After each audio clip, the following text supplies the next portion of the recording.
தென்னாடுடைய சிவனே போற்றி, எந்நாட்டவர்க்கும் நிறைவா போற்றி. மெய்யன்பர்களே, இப்பொழுது மாலை வகுப்பை நாம் சிந்திக்க இருக்கிறோம். அதெல்லாம் மகிழ்ச்சியா சாப்பிட்டீங்களா? சாப்பிட்ட உடனே நோட்ஸை பார்த்து எழுத ஆரம்பிச்சிட்டீங்க. எப்படியே எழுதுன வரைக்கும் சந்தோஷம்தான் இல்லைங்களா? சாப்பிட்டது ரொம்ப சிறப்பு. ஏதாவது வினா இருந்த ஒரு அம்மையார் ஒரு வினா கேட்டாங்க. எங்க இருக்கிறாங்க அவங்க? திதியை பத்தி யாராவது கேட்டாங்களா? யாருமா அது? நீங்க தான் கேளுங்கம்மா.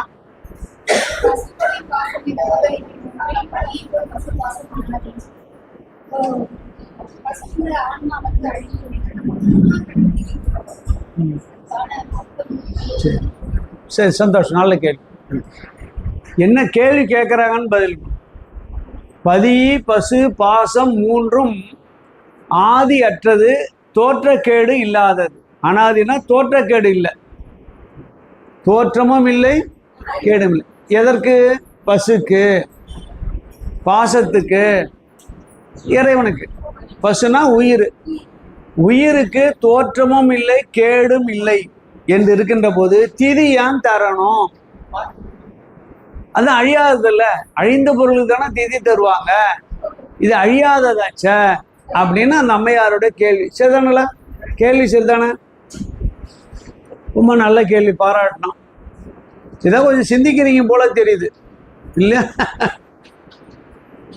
சிந்திக்கான கேள்வி வராது. எது அழிகிறது எது அழியலன்னு பார்க்கணும். உடம்பு அழிகிறது, உயிர் அழிவதில்லை. உயிர் என்ன ஆகுதுன்னு கேட்டா, நம்முடைய செயலுக்கு அடிப்படையிலே அடுத்த மறுபிறப்பு போகிறது. 3 நிலை நமக்கு. இம்மை பலவரை சொல்லியிருக்கிறார். இம்மை இங்க இருக்கிற பிறவி, மறுமை அடுத்த பிறவி, அம்மை பெருமானோடு கலந்திருக்கும். 3. ஒன்று இங்க வாழறது, அடுத்த பிறவியில வாழறது, பிறப்பே இல்லாத பெருமானோடு கலந்து வாழ்வது. 3லும் யார் வாழ்கிறா? என்னுடைய உடம்பு வாழ்கிறதா, என் உயிர் வாழ்கிறதா? உயிர் தான் வாழ்கிறது. உடம்பு என்பது ஒரு போர்வை போல. திதி கொடுக்கறதுக்கு போர்வைக்கு தான் கொடுக்குறோம். உடம்பு தானே. இந்த ஏன் தெரியுமான்னா கேட்டா, இந்த உடம்பு தான் நீங்க பிறந்து வளர்ந்து அது கூட பயணித்து, அந்த நம்ம உயிர் இந்த உடம்போடு கூட பயணித்து நமக்கு தேவையானதெல்லாம் செஞ்சிருக்கு. திதி யார் தருவா? யார் தருவா? எனக்கு ஒரு காலத்தில் நடந்தலாம் திதி யார் தருவா? கொடுப்பானா இல்லையான்னு வேற சந்தேகம். யார் கொடுப்பா? யார் கண்டாங்கல்ல? கொடுத்தா இல்லைன்னா கொடுக்கலாம், நாமளா பார்த்துருக்க போறோம். எவன் வந்தான் எவன் போனான்னு பார்க்க போறோம் இல்லைங்களா? 10 பேரோட போகிறோமா 10,000 பேரோட போறோமான்னு யாரு கண்டா? யார் வந்தா நமக்கு என்ன இருக்கு? என்ன செய்ய? யாரு கொடுப்பா? பிள்ளைங்க கொடுப்பாங்க. அது குறிப்பா ஆண் பிள்ளைகள் கொடுப்பாங்க இல்லைங்களா? இல்லைன்னா அது இல்லைன்னா பெண் பிள்ளைகள். நமக்கு பிறந்த ஒட்டு தரும், உறவு இல்லை. என்ன தரும்? ஒட்டு தரும். ஏன் ஒட்டு தருதுன்னா, இதெல்லாம் ஒட்டி வந்தது. அது உருவாவதற்கு இந்த உடம்பு ஒரு காரணமா இருந்தது. சரிங்களா? காரணமா இருந்த உடம்புக்கு நினைவாக அவர்கள் அஞ்சலி செலுத்துறாங்க, நினைவாக வழிபாடு செய்யறாங்க. திதி என்பது அல்ல. அது எங்க வழக்கப்படி நட்சத்திரம் தான் செய்வாங்க. குருமா சன்னிதானம் வழக்கப்படி நட்சத்திரம் தான் செய்யறாங்க. சில பேர் தான் திதி செய்யறாங்க. சரிங்களா? இன்னும் குறிப்பா சொல்ல போனா, அடக்கம் செய்பவர்களுக்கு நட்சத்திரம் செய்தாக வேண்டும், எரிப்பவர்களுக்கு திதி செய்வாங்க. இதான் வழக்கமா இருந்திருக்கு ஒரு காலத்துல. இப்ப எல்லாம் மாறி போச்சு. இப்ப திதி என்றதெல்லாம் என்னன்னு கேட்டா, அந்த நாம சொல்றோம் இல்லையா, திதி ஏகாதசி, அந்த திதிலாம் அதை சொல்றதா. நட்சத்திரம் என்பது இது 27 சொல்றது. பெரும்பாலும் நட்சத்திரம் தான் செய்வாங்க. எங்க பக்கம்லாம், எனக்கெல்லாம் எங்க அப்பாவெல்லாம் நான் அப்படித்தான் செஞ்சேன் நான். இப்ப நட்சத்திர அடிப்படையில திதியின் அடிப்படையில செய்யறதெல்லாம் என்னன்னு கேட்டா, அவங்க செய்த உபகாரத்துக்கு அதுங்களா ஞானசம்பந்தர் திருவடி பேர் அடைஞ்சார். 4 பெருமக்கள் 63 குரு பூஜை கொண்டாடுறோமா இல்லையா? திருவடி அடைஞ்சு பெருமானோடு 2 நேரம் கலந்தவர்களுக்கு என்ன குரு பூஜை? கேள்வி வருமா இல்லையா? கேள்வி வரும்ல. சிந்திக்கிறோம், எல்லாத்தையும் சிந்திப்பானா இல்ல? அவர்கள் நமக்கு வழங்கிய நல்ல நெறிகளுக்காக நினைவுனால நம்ம குரு பூஜையா கொண்டாடுறோம். குரு வழிகாட்டினார், அவருக்கு பூசை பண்றோம். அதுபோல்தான் எங்க அப்பா அம்மா எனக்கு துணை நின்றார்கள், வாழ்வதற்கு வழிகாட்டினாங்க, அவங்களுக்கு நான் பூஜை செய்யறேன். எனவே முன்னோர்கள் அப்பா அம்மாவுக்கு ஒட்டுக்காக வந்த நிலைக்கு நாம பூஜை பண்றோம். இது உடம்புக்கு தான், உடம்பை சார்ந்த உயிருக்கு தான். உயிர் போனது உடம்புக்கு செய்யறோம். நம்ம திதி கொடுக்கலன்னு தெரியுமா அவருக்கு? போனவருக்கு தெரியாது. சில பிள்ளைகளுக்கே திதி தெரியாது. எப்பயோ செத்தாருங்க, இப்ப என்னங்க கேட்கறான்? இது என்ன செய்யறது நாம இல்லையா? ஆனா கொடுப்பது அவசியம். ஏன் அவசியம் சொல்றோம் பாருங்க. தெய்வத்தின் குரல் என்ற ஒரு நூலு காஞ்சி சங்கராச்சாரியார் சொன்னதாக அவர்கிட்ட கிட்ட பணியாற்றிய ரா கணபதினு ஒரு நூல் எழுதியிருக்கிறார். 6-9 பாகம் எல்லா இடங்களிலும் கிடைக்கும். தெய்வத்தின் குரல். தெய்வம் யாரு? காஞ்சி பழையவர் சங்கராச்சாரியார். திதியை பத்தி ஒரு விளக்கம் சொன்னார். திதி கொடுக்கறது சரியா தப்பான்னு கேட்காதப்பா. நீ உங்க அப்பாவை நினைச்சு, அப்பா நினைச்சான்னு கேட்ட, அப்பாவை நினைச்சு நீ வடபாயத்தோடு போட்டினா அது பெருமான் எடுத்துக்கொண்டு இந்த உயிர் வேறொரு உடம்போடு வாழும் இல்லையா? மறுபிறப்புல இந்த உடம்பு, இந்த உயிர் என்ன செய்யும்? வேறொரு உடம்புல எங்கேயாவது வாழும், எங்கேயாவது வாழ்ந்துட்டு இருக்கோம். அந்த நேரத்தில் உணவா தருவான் பெருமான். அந்த நேரத்துல உணவாய் கொண்டு போய் சேர்ப்பான். அந்த ஆன்மாவுக்கு உணவு கிடைக்கும். அந்த ஆன்மா எத்தனை பிறவி எடுத்திருக்கோம்? எத்தனையோ பிறவி. ஒவ்வொரு பிறவியிலும் அவர்கள் இருக்க வரை செய்கின்ற அந்த படையல், அந்த உணவை ஆகுதியாக எடுத்துக்கொண்டு அந்த ஆன்மாவுக்கு அங்க என்ன தேவையோ அதை ஊட்டுவான். எனவே செய் அப்படின்னாரு. அதுதான் அது. திடீர்னு நமக்கு சில இடத்துல பட்டினியா இருக்கிற இடத்துல சாப்பாடு கிடைக்குது இல்ல? சில இடத்துல போய் தவிச்சிருக்கோம் நாங்களாம். திருவெண்காடு போய் ரொம்ப பெரிய சிரமத்தெல்லாம் வாழ்ந்துருக்கோம். திடீர்னு யாராவது வருவாங்க, ஐயா புளிசாதம் இருக்கு சாப்பிட்றீங்களான்னு கேட்பாங்க. கேட்குறவங்க நிறைய பேர் இருக்கிறாங்க. ஐரூட்டமாக கேட்டது, என்ன இவ்வளோ சோர்ந்து இருக்கீங்க, என்னங்க சாப்பிடலையா, ரொம்ப தூரத்துலேருந்து வரீங்களான்னா, நான் இது மாதிரி சென்னையிலேருந்து வரேன். அப்படியா? இங்கே எங்கேயும் ஹோட்டல் கிடையாது, இங்கேருந்து 15 கிலோமீட்டர் போனால் தான் ஏதாவது கிடைக்கலாம். பரவாயில்லைங்க, கொஞ்சம் 4 மணி நேரம் உட்காந்துட்டு சாமி தரிசனம் பண்ணிட்டு போகிறாங்க அப்படின்னு. அதெல்லாம் உட்கார அப்படிலாம் இருக்க வேணாம், வாங்க அப்படின்னு நம்ம இட்டுன்னு போய் சாமிக்கு படைச்ச புளியோதரையை எங்களுக்கு தந்தாங்க. இலை கிடைக்கல, மந்தார இலையில் கொண்டா வச்சு, பழைய மந்தார இலையில் கொண்டா வச்சு எங்களுக்கு கொடுத்தாங்க. யார் தரா? ஏதோ ஒரு பிறவில ஏதோ ஒரு பையன் எந்த வழியில இருந்து நமக்கு திதி தந்திருப்பான். அதை பெருமான் வாங்கி வந்து தரான் நம்ம. எனவே திதி செய்வது என்பது அவசியம். ஆண் தான் செய்ய வேண்டும் என்று அவசியம் இல்லை. ஒட்டாக வந்த பெண் குழந்தையும் செய்யலாம். சரிங்களா? உங்க கேள்விக்கு இதான் பதில். இதான் உண்மையான விஷயம். அது ஞானம் பெறுங்க. இங்க வெறும் திதின்னு நினைக்காதீங்க, இல்லைங்களா? அப்புறங்க நல்ல கேள்வி கேட்டாங்க. எல்லாருக்கும் விளக்க வர மாதிரி அமைஞ்சிருக்கு. வேற ஏதாவது கேளுங்க. பெண் பிள்ளைகள் செய்யலாம். ஆண் பெண் வேறுபாடு என்ன இருக்கிறது? தத்துவத்துல ஒண்ணும் கிடையாது. எனக்கு மனம் புத்தி அகங்காரம் இருக்கு, கேட்ட உங்களுக்கு மனம் புத்தி அகங்காரம் இருக்கா இல்லையா? அகங்காரம் வேணா கூடுதலா குறையதலா இருக்கலாம். மனம் இருக்கா? ஞானம் இருக்கா இல்லையா? செயல் இருக்கா? சித்தம் இருக்கா? எல்லாம் உண்டு. ஒரு உயிருக்கு, உடம்பை பெற்ற ஒரு உயிருக்கு என்னென்ன கருவிகள் இருக்கிறதோ 31 கருவிகளும் எல்லாருக்கும் பொதுவானது. மேல் உடம்பு தான் மாற்றமுடையது. அது தூள தேகம் பேர். அதுல என்ன இருக்கு? அதுலயும் பெரிய மாற்றம் கிடையாது. ஞானேந்திரியம் குறைபாடு இருக்கிறதா? கண்ணு, காது, மூக்கு, செவி இருக்கா? ஒண்ணுமே இல்லையா? ஆண் பெண் வேறுபாடு இல்லை. அதான் பெருமான் மண்ணில் நல்ல வண்ணம் வாழலாம் வைகளும் எண்ணில் நல்ல கதிக்கு அதுமோர் குறைவில்லை. கண்ணில் அக்துரும் கழுமல வளநகர் பெண்ணில் நல்லாளோடும் பெருந்தகை இருந்தது.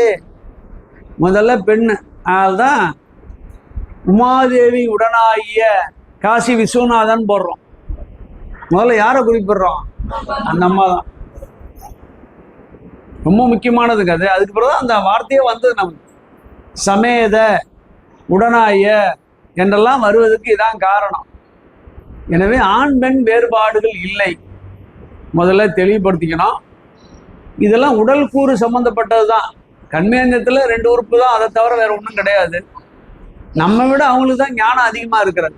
முதல்ல தேவாரத்தை பாடியவர் காரைக்கால் அம்மையார் இல்லைங்களா? காரைக்கால் அம்மையார் தானே. அவரு சொன்ன ஃபார்மெட்டு தான் ஞானசம்பந்தர் பின்பற்றாரு. இன்னை வரைக்கும் நம்ம பதிகம் பாடுறோம். எனவே இதில் ஆண் பெண் வேறுபாடு என்பது சைவத்தில் இல்லை. அதனால்தான் பெருமானே உமையொரு பாகனா காட்சியளித்தான். பிற தெய்வத்துக்கு இல்லாத சிறப்பு உமையொரு பாகனா இருப்பது. 2 ஒன்று தான். நம்ம விட சில இடத்துல பெண் குழந்தைகள் அதிகமாக படிக்கிறாங்க, சிறப்பாக இருக்கிறாங்க. இப்போ கூட ஒரு பெண்மணி IASல வெற்றி பெற்றிருக்கு, கிராமத்து பெண் ஒன்று. இதெல்லாம் பாராட்ட வேண்டிய விஷயம் இல்லையா? இல்லைங்களா? எனவே அதெல்லாம் எல்லா இடத்துலையும் பார்த்தீங்கன்னா பெண் குழந்தைகள் சூப்பராக இருக்கிறது. என்னுடைய கருத்து, தனிப்பட்ட கருத்து. எல்லா இடத்துலையும் நான் அப்சர்வ் பண்ணும்போது என் பையனோட பெண்ணு ஷார்ப்பாக புரிஞ்சுக்குது, உடனே டக்கு டக்குன்றது எல்லா விஷயமும் செய்கிறாங்க. எனவே ஆண் பெண் வேறுபாடு என்பது சைவத்தில் இல்லை. சைவம் சார்ந்திருக்கின்ற தேவாரம் திருவாசகங்கள் சைவ சித்தாந்தத்தில் இல்லை. அதான் உங்க கேள்விக்கு பதில். அப்புறங்க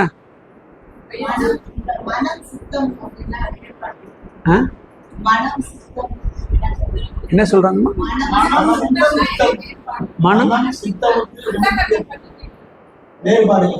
மனம் சித்தமா? புத்தியை நடுவில் விட்டுட்டீங்களா? அது புத்தி கெட்டல.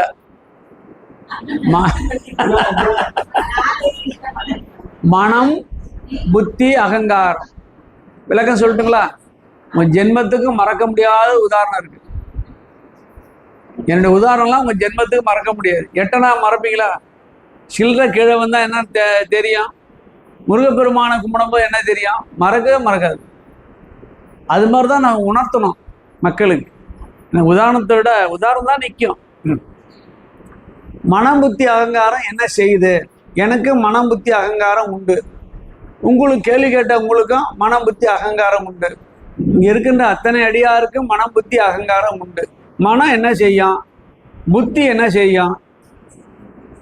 சித்தமாக அகங்காரம் என்ன செய்யும்? சொல்லட்டுங்களா?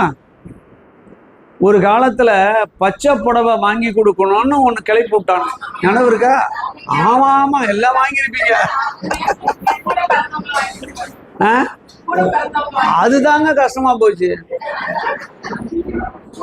கூட பிறந்தவங்க வாங்கி கொடுக்கணும்னா நான் அப்ப சென்னைக்கு வந்தேன். நான் கூட பிறந்தவங்க வாங்கி கொடுக்கணும். முதல்ல எங்க தங்கச்சி தான் கிளப்பிச்சுத. அண்ணா நீங்க வாங்கி கொடுத்தவன எங்க மாமியார் சொல்றாங்க. ஏன் நீ சொல்லலையா? மாமியார் பேர்ல இது சொல்லுது. அதை கேட்டுட்டே இருந்தா நான் உஷாராயிட்டேன். அப்ப நாம வாங்கி கொடுக்கணும், இதுக்கு வாங்கி கொடுக்கணும்ல வந்ததுக்கு. ஆமா வாங்கி கொடுக்கணும்ல. ஒய்ஃபை கேட்டேன், என்ன உனக்கு ஒன்றும் வரலையா அப்படின்னா, இல்லை அண்ணன் ஃபோன் பண்ணாரு, காசு கொடுத்துட்றான், நீங்களே எடுத்துக்கண்ணா. பாருங்க. சரி நம்ம எடுத்துருவோன்னு சரவணா ஸ்டோர் போனோம். நடந்ததான் இது. அப்போ நான் சொல்றது இது என்ன 11/9/10 இருக்குன்னு நினைக்கிறேன் இல்லையா? 2009 2008 அது நடந்தது. 2006 வீட்டுக்காரம்மா அப்புறம் 3 நாள் புடவை அவங்க தங்கச்சி எல்லாத்தையும் முடிவு விட்டோம். வீட்டுக்காரம்மா அவங்க அப்படியே பல்வேறு கடைக்கு போயிட்டாங்க. இவங்க நானும் இவங்க சரவணா ஸ்டோர் போனாங்க. சரவணா ஸ்டோரில் நின்றுன்னு பார்த்தா முடியல. அவன் அந்த செக்யூரிட்டியாரன் கேட்டான். செக்யூரிட்டியாரன் என்னை பார்த்து கேட்குறான், சார் ஒன்றும் கவலைப்படாதீங்க சார், எப்படின்னு 2 hours ஆகும், உட்காந்துங்க என் ஸ்டூல்லான்றான். அவனுக்கு தெரிஞ்சு போச்சு போல இருக்கு. அப்புறம் பார்த்தாங்க வரவே இல்லைங்க. நானே அவங்களுக்கு நைஸாக கொண்டு போய் 150 ரூபாயில் விட்டேன். கவுண்டர் கட்டுருப்பால 150 அதில் ஒன்றா விட்டு போனேன். சரி அதுக்குள்ளே தான் நம்ம பட்ஜெட் தாங்கன்றதால எனக்கு தங்கச்சி வாங்கணும், உனக்கு 2 நாமளே வாங்கணும் விட்டேன். இவங்க என்ன செஞ்சிட்டாங்க, கொஞ்சம் கொஞ்சமாக நகர்ந்து போய் 400ல் நிற்கிது. பார்க்கலாம். நான் தேடிக்கிட்டே போனால் எங்கேயும் கிடைக்கல. அப்புறம் நம்ம வீட்டுக்காரமா நமக்கு அடையாளம் தெரியாதா? நீங்கள் நடக்கும்போது அடையாளம் கண்டுபிடிச்சிடும், பேசுறது செயல்படுறதெல்லாம் அடையாளம் கண்டுபிடிச்சிடும். அங்கே போய் நின்னேன். அங்கே தான் 400 to 500 ரூபா அப்படின்னு போட்டு கவுண்டரில் நிற்கிறாங்க.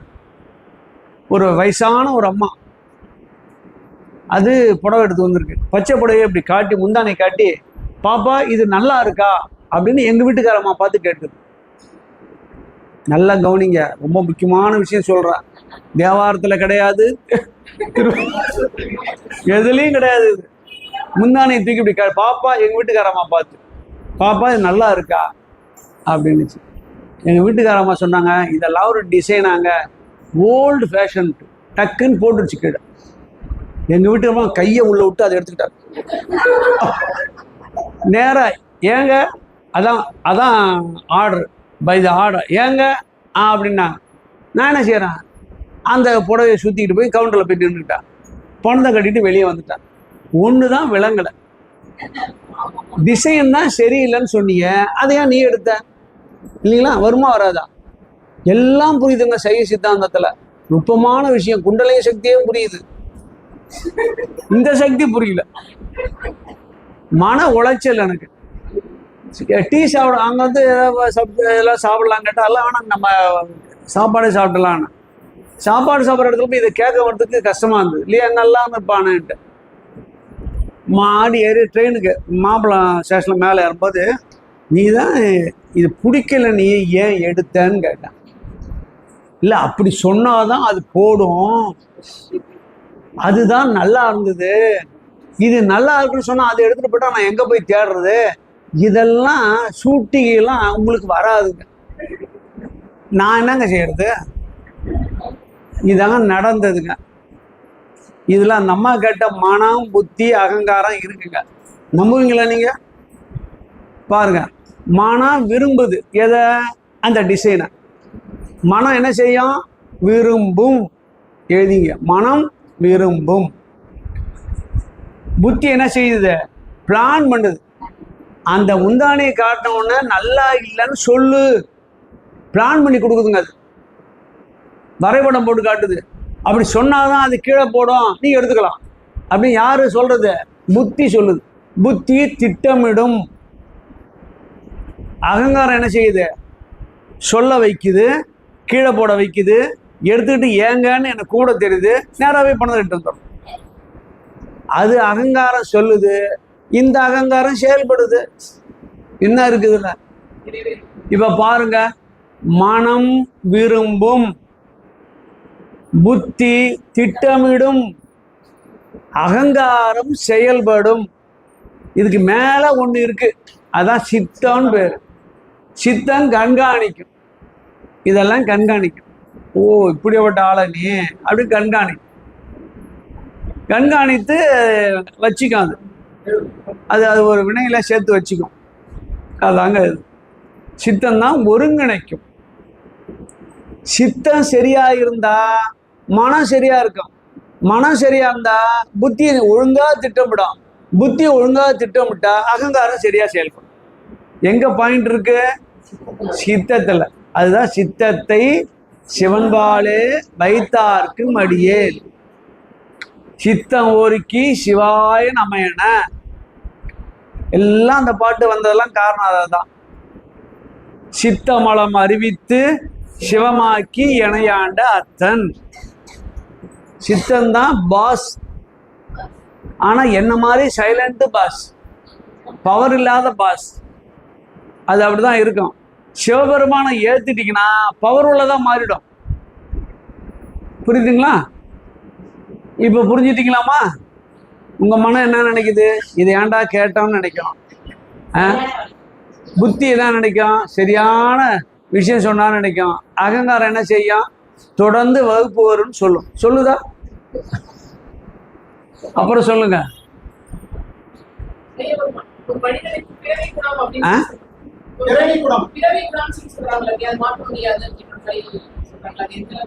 இப்ப உங்க குணத்தை மாத்தணுமா? சொல்லுங்க, அதெல்லாம் வழி இருக்கு, எல்லாம் இருக்கு என்கிட்ட. இந்த குணம்னா என்னன்னு தெரிஞ்சுங்க. சாதி தான் குணம். சாதி என்பதுதான் குணத்தின் அடிப்படையில் தான் சாதின்னு பிரிச்சோம் நாம. 100 தலைமுறையா வந்தா அவங்க குணம் எப்படி இருக்கும்? 100 தலைமுறையா வந்தா குணம் எப்படி இருக்கும்? அதுதான் சாதின்னு வந்தது. பிறவி குணம்னு எப்படி வருது அப்படின்னு கேட்டாங்க அந்த பாராட்டு ஆசீர்வாதமா. நமக்கு 3 நிலைகளிலே வினை ஊட்டப்படும். வினை பெருமானை வந்து இதான் வேணான்னு கொடுக்க மாட்டான்.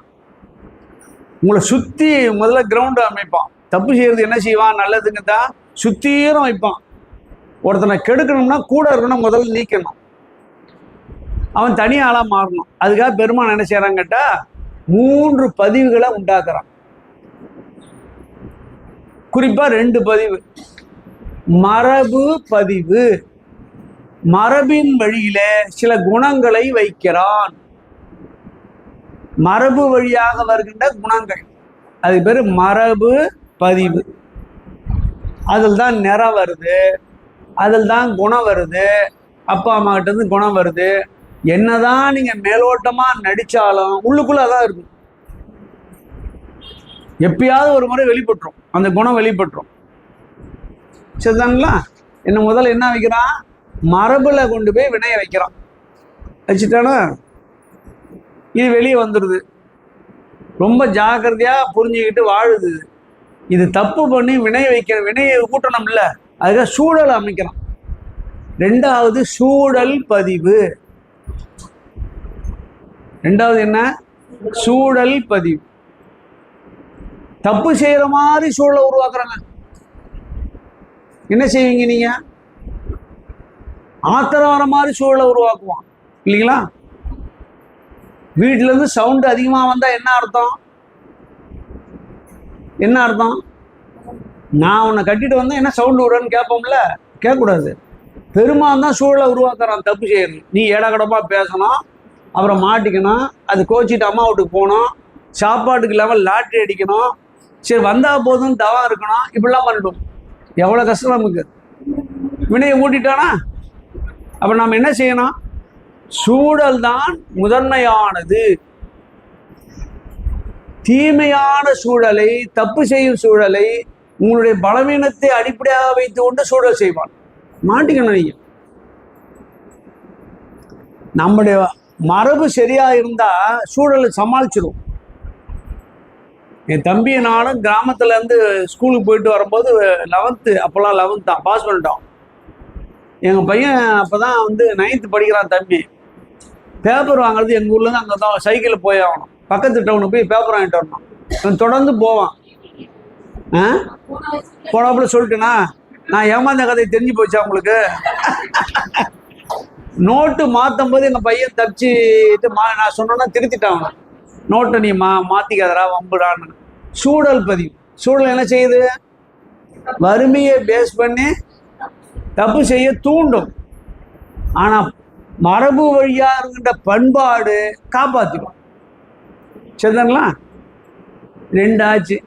இந்த மரபுல போய் நம்மள ஏன் பிறக்க வச்சான் இல்லைங்களா? ஏன் இங்க நாம பிறக்கணும்? ஒரு நாயன்மார் வீட்டுல நம்மளை பிறக்க வைக்க கூடாதா? சுந்தரர் வாழ்ந்த காலத்துல ஒரு பக்கத்து வீட்லயே பிறக்க வைக்க கூடாதா? சொல்லுங்க. வந்து நாச்சியார் போகின்ற வழியில அந்த வீட்டுக்கு முன்னாடி பெருமாள் நடந்து போனால பரவாயில்ல, நாச்சியார் பக்கத்து வீட்டுல தான் பார்த்துருக்கலாம்ல அவனை. எப்படி வாய்ப்புலாம் இல்லையே நமக்கு. ஏன் இப்படி பிறக்க வச்சான்? அதுதான் நாம் செய்த வினை. வினையின் அடிப்படையிலே மரபை படைக்கிறான், மரபின் அடிப்படையிலே சூழலை படைக்கிறான். இப்ப பாருங்க, வினை பதிவு, மரபு பதிவு, சூழல் பதிவு. உங்களுக்கு துன்பம் வருதுன்னா 3ல் 1 தான் சார் இருக்கும் இல்லைங்களா? இப்ப நான் 6 மணி வரைக்கும் வகுப்பு நடத்துறேன். என்ன பதிவு? நான் நடத்த போறதில்ல, சும்மா சொல்லுங்க. என்ன பதிவு? இப்பயே பேய் அறிஞ்ச மாதிரி ஆயிட்டீங்கன்னா என் கதி என்ன வருது? என்ன பதிவு? சூழல் பதிவு. சபாஸ், ஆசீர்வாதம், ரொம்ப சந்தோஷம். எப்படி பாருங்க, ஜம்முன் உங்களுடைய அன்பர்கள்லாம் பிரமாதமா இருக்கிறாங்க. சூழல் பதிவு தான். இங்க வகுப்புல தெரியாதமா சேர்ந்துட்டீங்களே, அதுக்கு என்ன காரணம்? வினைப்பதிவு. ஆசீர்வாதம். நல்வினையால சேர்ந்துருக்கிறோம். இதெல்லாம் வரும். ஒரு அம்மா பாருங்க இருக்காங்களா அவங்க? அங்கே வந்து வகுப்பு கேட்டாங்க. இதில் அம்மா மேடம் உட்காந்துருக்கான் பாரு, அவங்க வந்து போன வருஷம் அங்கே வந்தாங்க, தாம்பரம் மேல்நிலைப்பள்ளியில் குருகுல மேல்நிலைப்பள்ளி படித்தாங்க. இங்கே ரொம்ப தூரம் அவங்க வராங்க. இங்கே இது நேற்று ஒருத்தர் யாராவது ஒருத்தர் சொல்லி கேள்விப்பட்டு இங்கே வந்துட்டாங்க. இதெல்லாம் வினையின் அடிப்படையில் உங்களால் சேர்க்குது. நல்ல குருநாதரும் மகிழ்ச்சியான ஆளும் கிடைக்கிறது வினைதாங்க. எனக்கு ஏன் நம்மால் கிடைச்சது? எனக்கு ஏன் எங்க ஆள் கிடைச்சது? அது நான் தான் சொல்லணுமா? வினைதான் காரணம். வினைதானே காரணம். நாம் செய்த நல்வினையின் அடிப்படையில் இதை மனசுல வச்சுங்க. தப்பி தவறி எங்க வீட்டுக்காரமா இருந்தா தயவு செய்து சொல்லுங்க. நாம் செய்த நல்வினையின் அடிப்படையில், நான் செய்த நல்வினையின் அடிப்படையில் தான் என்னுடைய துணைவியார் அமைந்திருக்கிறார்கள். ஏன்னா ரெக்கார்ட் ஆகுது. ஏதாவது பண்ணி தொலைச்சிடானா இதை வச்சு நான் சமாளிச்சிடும். ஆமா, நல்வினை தான். ஓ, இது சேர்த்துடுச்சா சொல்லுங்கன்னு சொல்லிட்டோமே. ஆமா, சரி, அவரை பஸ் ஸ்டாண்டு விட்டு வரும்போது அவரை கரெக்ட் பண்ணிடணும். அதை மட்டும் எடுத்துருப்பார். அதான் ஐயா, எல்லாமே வினைதான் காரணம். தப்பிக்கிறது என்ன வழி? தப்பான மரபு, தப்பான சூழல். என்ன செய்யலாம்? சித்தத்தை சிவன்பாலே வை. அதான் சிவபெருமான தொடர்ந்து எண்ணிக்கொண்டே வந்தால் ஒரு பக்கமாக அந்த கைமுறு கதையின் அடிப்படையில் ஒரு பக்கமாக உள்ள ஓடிக்கொண்டே இருந்தால் இந்த சூழல் என்ன செய்யும்? என்ன செய்ய முடியாது. சூழல் தான் அது, சடம் தான்யா. அது என்ன செஞ்சிடும்? நம்மளை மீறி செஞ்சிருமா அது? இல்லையா? மரபு என்ன செய்யும்? இல்லையா? நம்ம குணம் ஆழ் மனதில் இருக்கின்ற தீய குணம் வெளியே வந்தா வராத, உள்ள போ, தீர்ந்து போச்சு. என்ன செய்யும்? வினைதான் என் செய்யும், என்னை நாடி வந்த கோள்தான் என் செய்யும். என்ன செய்யும்? இல்லைங்களா? அவை எல்லாம்ங்க, நவகிரகங்கள் எல்லாமே பிறர் ஊட்ட செயல்படுவது, சிவபெருமான் ஊட்ட செயல்படுவது, நாமே செயல்படுவது. என்ன செஞ்சிடும்? அன்பர்கள்லாம் மகிழ்ச்சியா நாம் இருந்தோம்னு வச்சுங்க, சிவபெருமான் என்னங்க குறைங்க? நீ பாரு, எவ்வளவு பேர் ரொம்ப மோசமான நிலையில வாழறாங்க. கொஞ்சம் நினைச்சு பாருங்க. ஒரு இப்போ ஈரான் போர்ல 1450 பேரா 4000 பேர் குழந்தைகள் இறந்துருக்கிறாங்க. பாருங்க, ஒரே நேரத்தில் பல்ல நோண்டி புதைக்கிறான் சார். எவ்வளோ பெரிய ஸ்கூல் அது! சீட்டு வாங்குறதே பெரிய கஷ்டமான ஸ்கூலாக அது. எப்படி இருக்கு பாருங்க. என்ன செய்வீங்க நீங்கள்? இப்போ நாம் எவ்வளோ சுகமாக இருக்கிறோம், சரிங்களா? இதெல்லாம் புண்ணியமான தேசியம் இல்லையா? பக்கத்தில் ராமேஸ்வரம் போகிறதுக்கு அவங்க எவ்வளோ கஷ்டப்பட்டு வடநாட்டுக்காரன் வரான்னு தெரியுங்களா பார்க்குறதுக்கு? நாம் பக்கத்தில் இருக்கிறோம். காலைல போனால் இரவு முடிச்சுட்டு, காலைல முடிச்சுட்டு அப்படியே இரவு திரும்பிடலாம். நம்ம பஸ் வசதிலாம் இருக்குது. எவ்வளோ புண்ணியம்! நம்ம வீட்டுக்கு பக்கத்துலேயே கோயில் இருக்குது. எவ்வளோ பெரிய புண்ணியம் இல்லைங்களா? நாமெல்லாம் புண்ணியம் செஞ்சுருக்கிறோம். இல்லைன்னா அந்த புண்ணிய தேசம் நமக்கு கிடைச்சிருக்காது, எங்கேயோ கொண்டு போயிட்டுருப்போம். எனவே மேலும் புண்ணியம் செய்து இதை தக்க வச்சுக்குவோம். தக்க வைக்கிறதாங்க கூட்டணி. வேற எதுக்குங்க? சிவபெருமானோட கூட்டணி எதுக்கு வைக்கிறோம்? தக்க வைக்கிறது தான். இது என்ன? வாய்த்ததோர் அப்பர் சாமி தான் சொல்லுவார், ரொம்ப சிறப்பான வரி. வாய்த்தது நம் தமக்கு ஈதோர் பிறவி மதித்திடுமின். என்ன வார்த்தை அது! என்ற அளவில் உங்களுடைய வினா விடையை நிறைவு செய்கிறோம். இப்போ உங்களுக்கெல்லாம் தூக்கம் கேளு.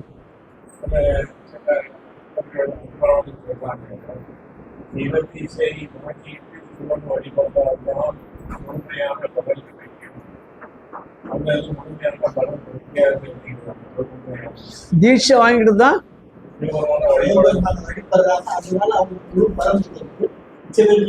அதாவதுங்க, தீட்சையை நம்ம வலியுறுத்துறோம் எல்லா இடங்களிலும். ஏன்னு கேட்டா முறையான வாழ்க்கைக்கு தான், நம்ம வந்து தீட்சைனா ஒரு ஒழுக்கம், ஒரு சட்டத்திட்டத்துக்கு வந்துடுறோம். காலையில குளிக்கணும், அல்ல 9 மணிக்குள்ள சிவபூஜை பண்ணணும், அனுஷ்டானம் பண்ணணும், 14 இடங்களை விபூதி பூசணும், ஒரு ஒழுக்க முறைக்கு வந்துடுறோம். அதுதான் சிறப்பு தான். ஏன்னா தீட்சை கிடைத்தால்தான் என்பது சரியானது அல்ல. தீட்சை கிடைத்தால்தான் இல்லை. எல்லாத்தை விட தீட்சையே மனத்தை செம்மைப்படுத்தலாம். மனம் செம்மைப்பட்டால் எதுக்கு தீட்சை? சரிங்களா? மனம் செம்மைப்படணும். செம்மைப்படுவதுதான் வழி. நான் மாடி ஏறிட்டேங்க, எனக்கு எதுக்கு நீ ஏணி? மாடி ஏறிட்டேன், எதுக்கு ஏணி? அங்கே இருக்க காட்சியை பார்த்துட்டேன் நான், எதுக்கு ஏணி? எனக்கு தேவையில்லை. எனவே தீட்சை பெற்றால்தான் என்பது சரியான சொல் அல்ல.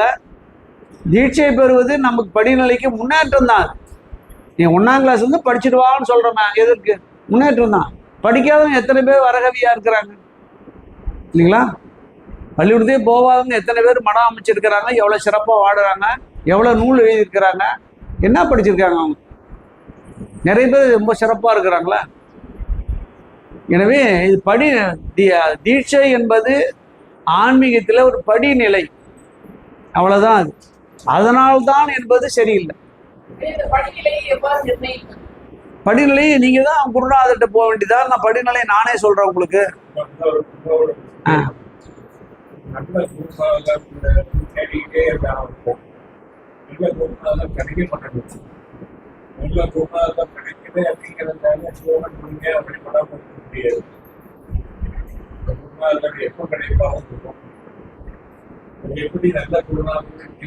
அதான் இதை சைவ சித்தாந்தத்துல 8ஆம் சூத்திரம் சொல்லுது.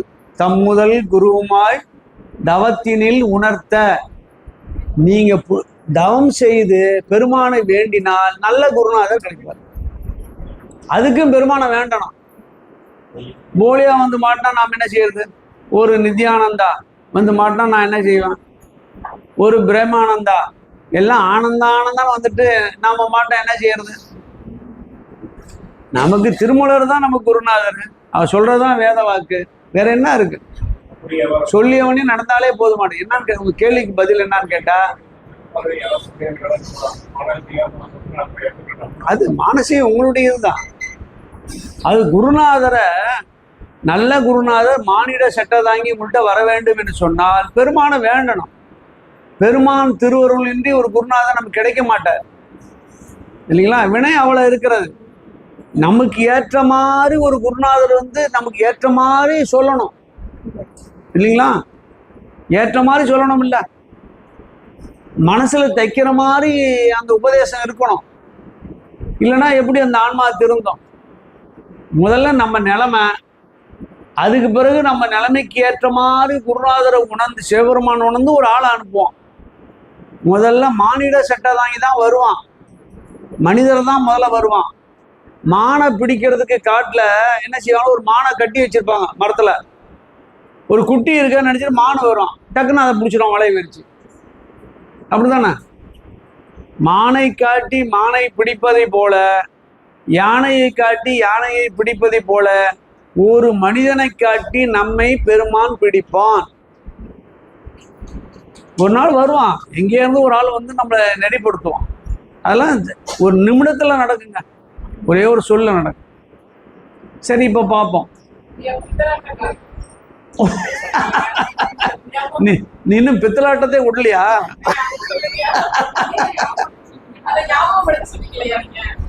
முதலே சொல்லக்கூடாதம்மா, இன்னும் 3/4 மணி நேரம் தான் இருக்கு. எல்லாம் நீங்க வாட்சி பார்க்க ஆரம்பிச்சிருங்க. இன்னும் ஒரு பாத்துறேன், ஒரு 10 பாட்டு பார்த்துட்டு அப்புறம் சொல்றேன். என்னங்க என்ன சொல்றாரு ஐயா? ஆமா, 76. உங்களை பார்த்தாவே எனக்கு பித்தலாட்டம் வந்துருக்கீங்க.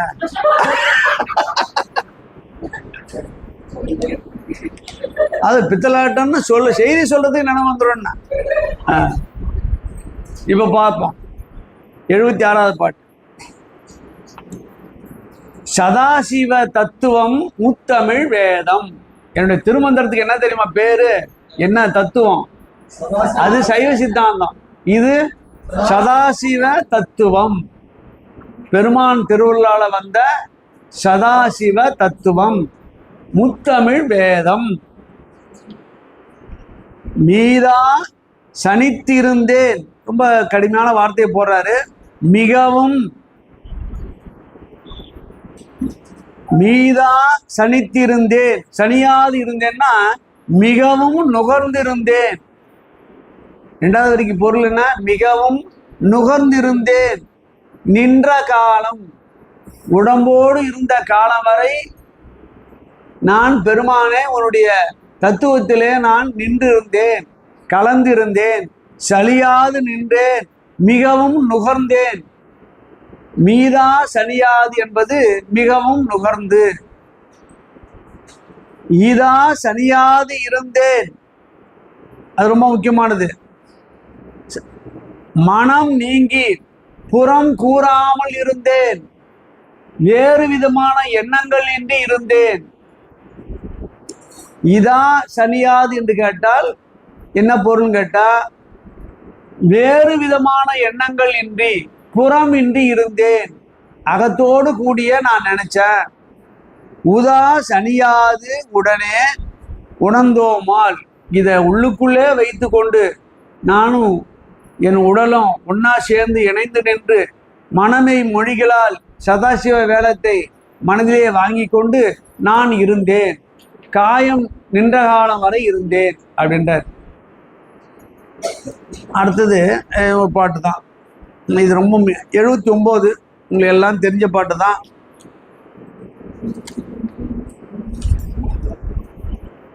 திரு ஆவடுதுறையில போய் அவர் தியானம் இருந்தார் என்பது வரலாறு எல்லாத்துக்கும் தெரியும். திரு ஆவடுதுறை என்பது ஒரு தலம் இல்லைங்களா? ஆனா யோகத்திலே இது பொருள் வேறு, யோக நிலையிலே பொருள் வேறு. ஒவ்வொரு பாட்டுக்கும் சொல் ஒன்றாக இருக்கும், பொருள் இரண்டாக இருக்கும். அதான் திருமந்திரத்துல சிறப்பு. மேலோட்டமான ஒரு பொருள் வரும். இப்ப மேலோட்டமான பொருள் சொல்றேன். சேர்ந்து இருந்தேன் சிவ மங்கை தன் பங்கனை.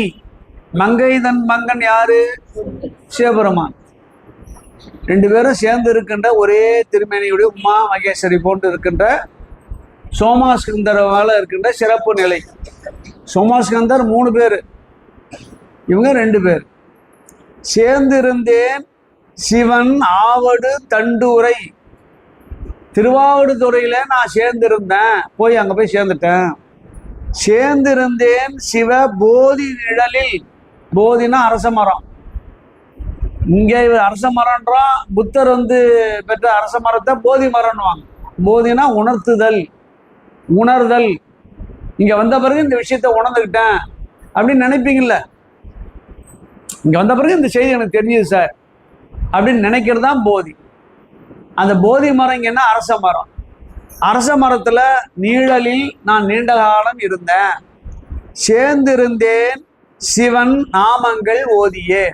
நான் பெற்ற இன்பம் நிலைப்பதற்கு சிவநாமங்கள் ஓதினேன். அருமையான வரி.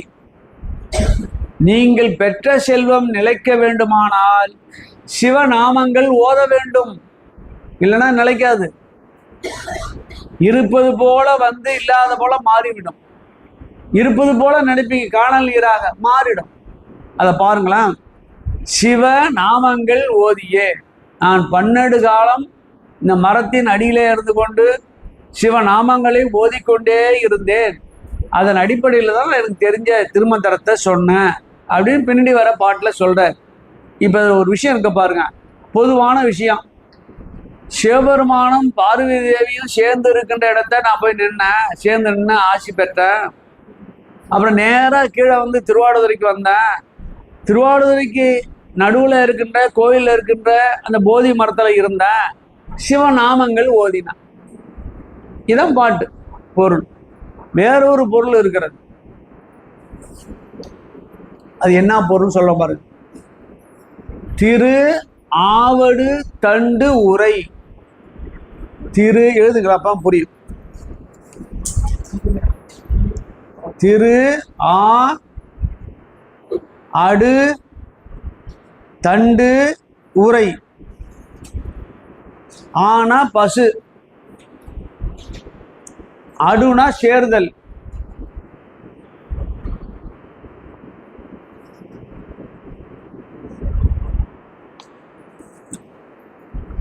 தண்டு 18 என்ன எழுதிருக்கீங்க? அடு. தண்டு என்பது சுழிமுனை நாடி. சூழு போடணும். சூழு சுழுமுனை நாடி. அப்புறம் அடுத்தவர் என்ன இருக்கு? உறைதல்னா சேர்ந்திருத்தல்.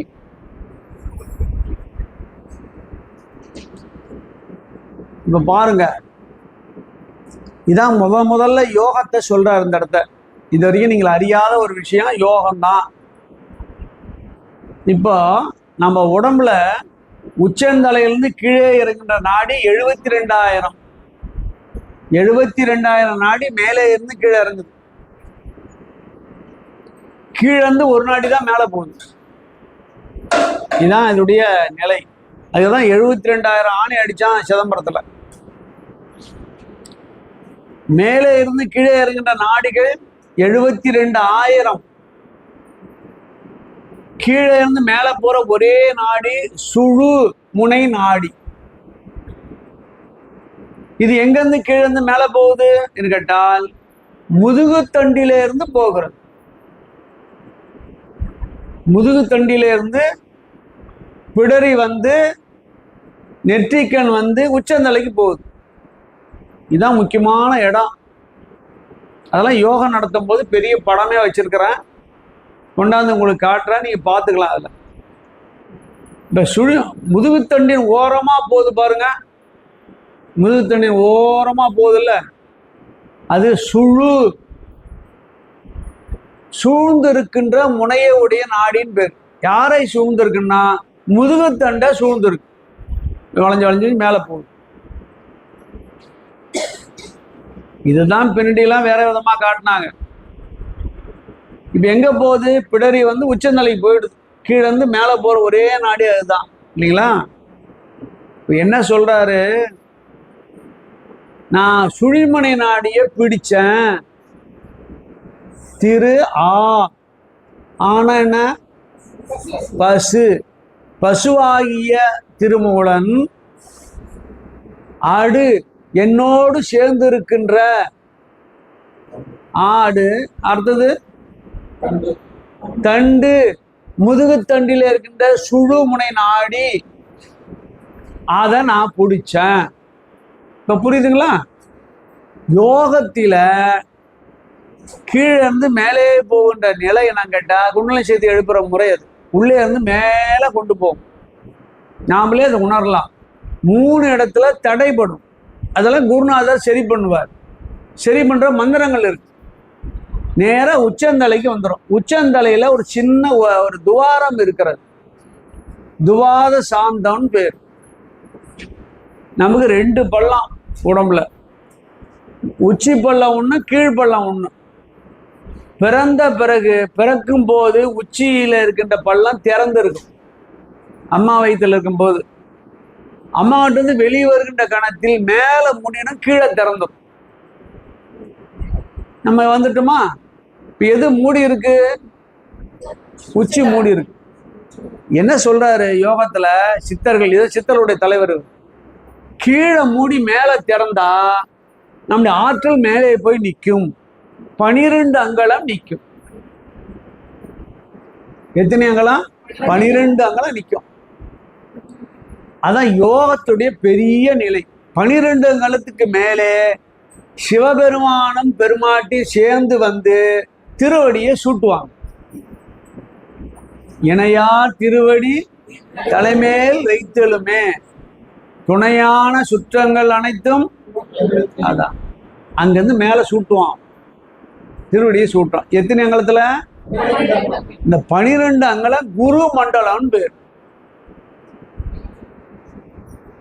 அதான் காட்சி. அதுதான் அப்பர் சாமி இங்க பார்த்தார். கண்டறியாதன கண்டேன்னார். 12 அங்கலம் போயிடுச்சா மேல? நம்ம உடம்புல ஒவ்வொரு அன்பு, எனக்கெல்லாம் உங்களுக்கெல்லாம் 2 அங்கலம் கதிர்வீச்சு உண்டு.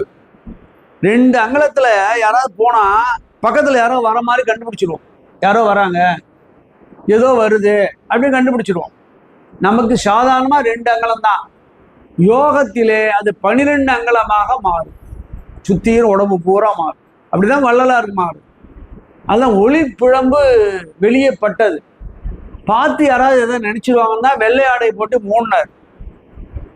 வெள்ளை ஆடை போட்டு மூடினார். ஒளி பிழம்பு அவ்வளோ பெரிய அளவிலே வரும். ஒளி பிழம்புக்குள்ளே புகுந்து விட்டால் நமக்கு எதுவுமே தெரியாது, வினை சாராது, அவருடைய தன்மையிலே வாழ்வோம். அவர் சொல்றதெல்லாம் கேட்போம். உதாரணம் சொல்லட்டுங்களா? குமரகுருபர் திருப்பனந்தாள் காசிக்கு போறார். அங்க சில பிரச்சனை வருது, இடம் வேணும்னு நினைக்கிறார். அங்க இருக்கிற நவாப்பு கிட்ட போறார். அங்கிருந்து அந்த இடத்துக்கு நவாப்பு இருக்கிற இடத்துக்கு தேடி போறார். யாரு? குமரகுரு சாமி. உடம்பு பூரா 12 அங்கலாம், அப்படியே ஒளி பிழம்புல போறார்.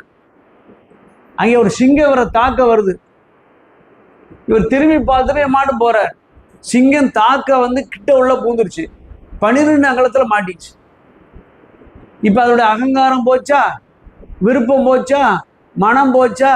இவர் கூடவே நின்றுடுச்சு. இவர் தடையை கொடுத்து வாங்கினா கூடவே வந்து ஏறி உட்காந்துட்டு போயிட்டார். தன்னுடைய வியாபகத்தில் எது வந்தாலும் சாந்தமாக மாறும். ரொம்ப முக்கியமானதுங்க. குருநாதருடைய சன்னதியை நீங்கள் போய் சென்று தரிசித்தால், குரு மடத்தில் நீங்கள் இருந்தால் அந்த சாத்வீகம் தானாக வரும். அதுக்கு வந்தது எடுத்துட்டு போனா நவாப் என்ன செய்வான்? சிங்கத்து மேல ஒரு வருவான்னா என்ன நடக்கிற காரியம்? அப்படியே விளண்டுட்டான். சாமி அங்கேயே இருங்கண்ணா, என்ன வேணும்னு கேட்டான். அங்கிருந்த கத்தனா இவர் வந்துட்டார், மடத்தை கட்டி கொடுத்துட்டான். அதான் குமாரசாமி மடன்னு பேர் காசியில். இந்த ஓசோன் படலம் மாதிரி இருக்கு பாருங்க, அதான் கதிர் வீச்சு. வள்ளலாருக்கும் அப்படிதான் இருந்தது. இப்ப சாமியை பார்த்தீங்கன்னா சில படத்துல தலையை சுத்தி வட்டம் போட்டிருப்பாங்க. இதுதான் அது 12 அங்கலம் தான். 12 அங்கலம் கதிர்வீச்சு நம்முடைய ஆண்மனுடைய ஆற்றல் மேலே போகும். மேலே போயிடுச்சுன்னா உடம்புல எந்த உணர்வும் இருக்காது. என்னுடைய ஆன்மா உச்சந்தலையில் இருக்கிற துவாரத்துல மேலே போச்சுன்னு வச்சிங்க, குண்டலினி சக்தியோடு உடம்புல ஏதாவது தொடு உணர்வு இருக்குமா? எது வந்தாலும் எனக்கு தெரியுமா? தெரியாது. பிரெஞ்சை அற்றுவிடும். அதுதாங்க ஜீவ சமாதி. பிரெஞ்சை அற்றுவிடும். ஆன்மா உயரம் இருக்கான், இவரு வெறும் சடமா கிடப்பாரு. பெரட்டி போட்டா ஒன்றும் தெரியாது, கீழே விழுந்தா தெரியாது, பாம்பு போனா தெரியாது, எதுவுமே தெரியாது. அப்போ சில நேரங்களில பெருமானோடு தொடர்பு கொண்ட பிறகு திருப்பி இறங்கிடுவாங்க. தாக்கு பண்ண முடியும். இறங்கின பிறகு இந்த உடம்புக்கு எல்லாம் தெரியும். பசி எடுக்கும், தண்ணி தாங்க எடுக்கும் இல்லையா, உடம்புல ஏற்பட்ட ரணம்லாம் தெரிய ஆரம்பிக்கும். அதுதான் ஜீவன் முத்தர் நிலை. ஜீவன் இருக்கிறது, முத்தர் நிலை போனாங்க, திருப்பி ஜீவனா மாறிட்டாங்க. இது புரியுதுங்களா உங்களுக்கு? இந்த 12 அங்கலம் ரொம்ப முக்கியமானது. 12 அங்கலம் முக்கியமானது என்பதால்தான் இவர் ஒவ்வொரு பாட்டிலையும் ஒவ்வொரு வரியில 12 எழுத்து வச்சார். நாங்க பிரிச்சு போட்டிருக்கிறோம். சிவ சிவ என்கிற தீவனையாளர். ஒண்ணு வேணாம், நானே சொல்றேன் பாருங்க. சிவ சிவ எத்தனை? 4. என்கிலர் இன்னும் 2 சுழி இன்னும் புள்ளி வச்சு எடுத்துருங்க. என் ஏ கி இல்ல எத்தனை வருதுங்க? 3 ஆச்சுங்களா? ஏ இன் கி ல இரு. இப்ப 3 எழுத்தாரு புள்ளி வச்சு எடுத்துருங்க. 4 3 7. சிவசிவ என்கிற தீவினை. தீவினை எத்தனை? 3. இப்ப எத்தனை ஆச்சுங்க? 10 ஆச்சா? யாழ தீவினை யாழர். யா ல இரு எழுத்து 2 எழுத்து. எத்தனை வருது? 12 எழுத்துங்க. சுத்தமா 4 12 48. அதான் மண்டலம். மருந்து சாப்பிட்டாலும் 48, கோயில் கும்பாபிஷேகம் 48, எல்லாம் 48 48 சொல்லுவதற்கு இதான் காரணம். அப்ப 12 அங்கலம் தான் வைத்து கொண்டுதான் 4 டைம் 12ஆ வகுத்தாங்க. ஏன் 24 வகுத்துட்டு போறது? 12ஆ வகுத்தாங்க. மாசத்தை 12ஆ வச்சாங்க. 12 சூரியர்களும் கணக்கு பண்ணாங்க. இந்த 12 12 12 வருவதுக்கெல்லாம் அதான் காரணம். தமிழ் எழுத்து வேறையா இருந்த 12ஆ மாத்தினாங்க, உயிரெழுத்தை மாத்தினாங்க அப்புறமேல. இவையெல்லாம் காரணம் 12 தான். அதுக்காக தான் 12 திருமறையோடு நிறுத்திட்டாங்க. வேறொரு திருமறையை சேர்க்கறதுக்கு முயற்சி பண்ணாங்க, திருப்புகழ. பாரிய காலத்தில் நடந்ததுங்க, அதுக்கு முன்னே நடந்தது. திருப்புகழை சேர்த்துருவோம் அப்படின்னாங்க. அது வந்து முருகன் நூல் இதில் சேர்க்க வேண்டாம்னாங்க இல்லைங்களா. வேற ஒரு நூலை கொண்டாந்தாங்க, சிவபோகச்சாரம். அந்த தருமபுரத்தில் இருந்த குருநாதர் இருந்த இணைக்கணும்னாங்க, வேணான்ட்டாங்க. ஏன்னா 12 முடிவு செய்யப்பட்டது, 12 திருமுறைகள் அப்படின்னு வந்துட்டோம். அதுதான் பூஜையில் வச்சு வழிபாடு செய்கிறோம். சைவ சித்தாந்த நூலை பூஜையில் வச்சு வழிபாடு செய்வது இல்லை, நல்லா உணர்ந்துங்க. அது வந்து சைவ சித்தாந்தம் என்பது காட்டும் நூல், அது வழிகாட்டுறது, உங்களை பற்றி இன் அண்ட் அவுட்டு சொல்றது. இதுதான் பெருமானோடு சேர்க்கின்ற ஓங்காரம் உடையது. தோடு ஆரம்பிச்சானா உங்களை எல்லாத்தையும் தெரிஞ்சதுதான். முடிஞ்சுதா, ஓம் முடிஞ்சு போச்சு. ஓமுக்குள்ளே எல்லாம் அடக்குயா. இப்போ 12 அங்கலம் என்பது சிறப்பானது. எங்க இது 12 அங்கலம் இருக்கு? உச்சந்தலைக்கு மேல. இப்ப திறக்கணும், இதை உள்ளே இருக்கிறத திறக்கணும். திறக்கிறது தானா உயிர் போகாது, அந்த நாடி வழியா மேல போகாது. அதுக்கு ஒரு ஆள் துணை தேவை. அதுதான் குண்டலிங்க சக்தி அப்படின்னு கொண்டு வந்தாங்க பின்னாடி. அதை எழுப்புறதுக்கு 2 பேர் தேவை. அவ்வளோலாம் விஷயம் இருக்குங்க அதுல. இப்ப தண்டு உரை அப்படின்னா என்ன சொல்றாரு? முதுகுத்தண்டின் ஊடாக சென்று உச்சந்தலையை பிளந்து 12 அங்கலத்தில் பெரும் சோதியோடு கலந்து நின்றேன் தண்டு உரையுள். புரியுதுங்களா? இப்ப பாருங்க, இப்ப பாட்டை பாருங்களேன். சேர்ந்திருந்தேன் சிவன் ஆவடு தண்டு உரை. தண்டுக்கு மேலே உரைகின்ற பெருமானும் பெருமாட்டி இருக்கின்ற பேரொளியில் கலந்து நின்றேன். சேர்ந்து இருந்தேன், சேர்ந்துட்டேன். அம்மை அப்புறம் பார்த்துட்டேன், நானும் மேலே போயிட்டேன். இப்போ அடுத்து என்ன என் நிலைமை? இப்போ கீழே இறங்கி வரேன். சேர்ந்திருந்தேன் சிவ போதி நீழலில் வந்து எல்லாருக்கும் உபதேசம் பண்ணணும், தான் வந்த காரியத்தை முடிக்கணும், திருமந்திரம் சொல்லணும். கீழே வந்து நின்னேன். சேர்ந்திருந்தேன் சிவ நாமங்கள் ஓதியே. நான் பெற்ற இன்பம் நிலைப்பதற்கு சிவ நாமங்களை ஓதினேன். என்ன பெற்றாரு? 12 அங்கலத்துல இறை காட்சியை பார்த்தார். 12 அங்கலத்துல பெருமானையும் பெருமாட்டையும் சேர்ந்து பார்த்தார். அப்ப அந்த காட்சி நிலைப்பதற்கு இல்லைங்களா, தான் பெற்ற இன்பம் நிலைப்பதற்கு என்ன செய்யணும்? சிவநாமங்களை ஓதினேன். அன்பர்களே, நீங்க பெற்ற செல்வம் இன்பம் எல்லாம் சிவநாமங்கள் ஓதினால்தான் நிற்கும். இல்லை என்றால் உங்களை வருத்தி விட்டு சென்றுவிடும். நல்லா மனசுல வச்சுக்க. நாமங்கள் ஓதுவது என்பது அவசியமானது.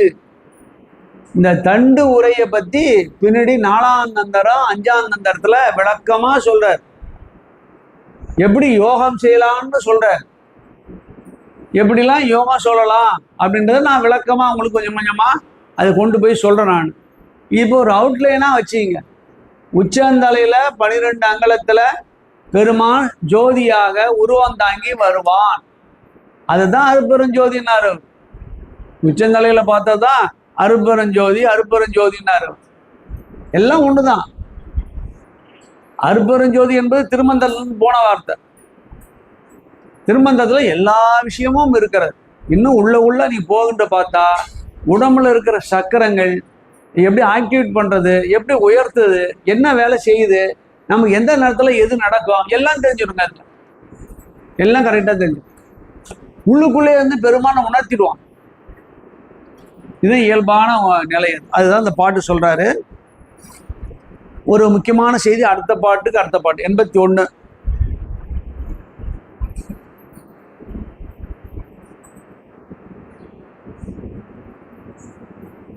பாருங்க,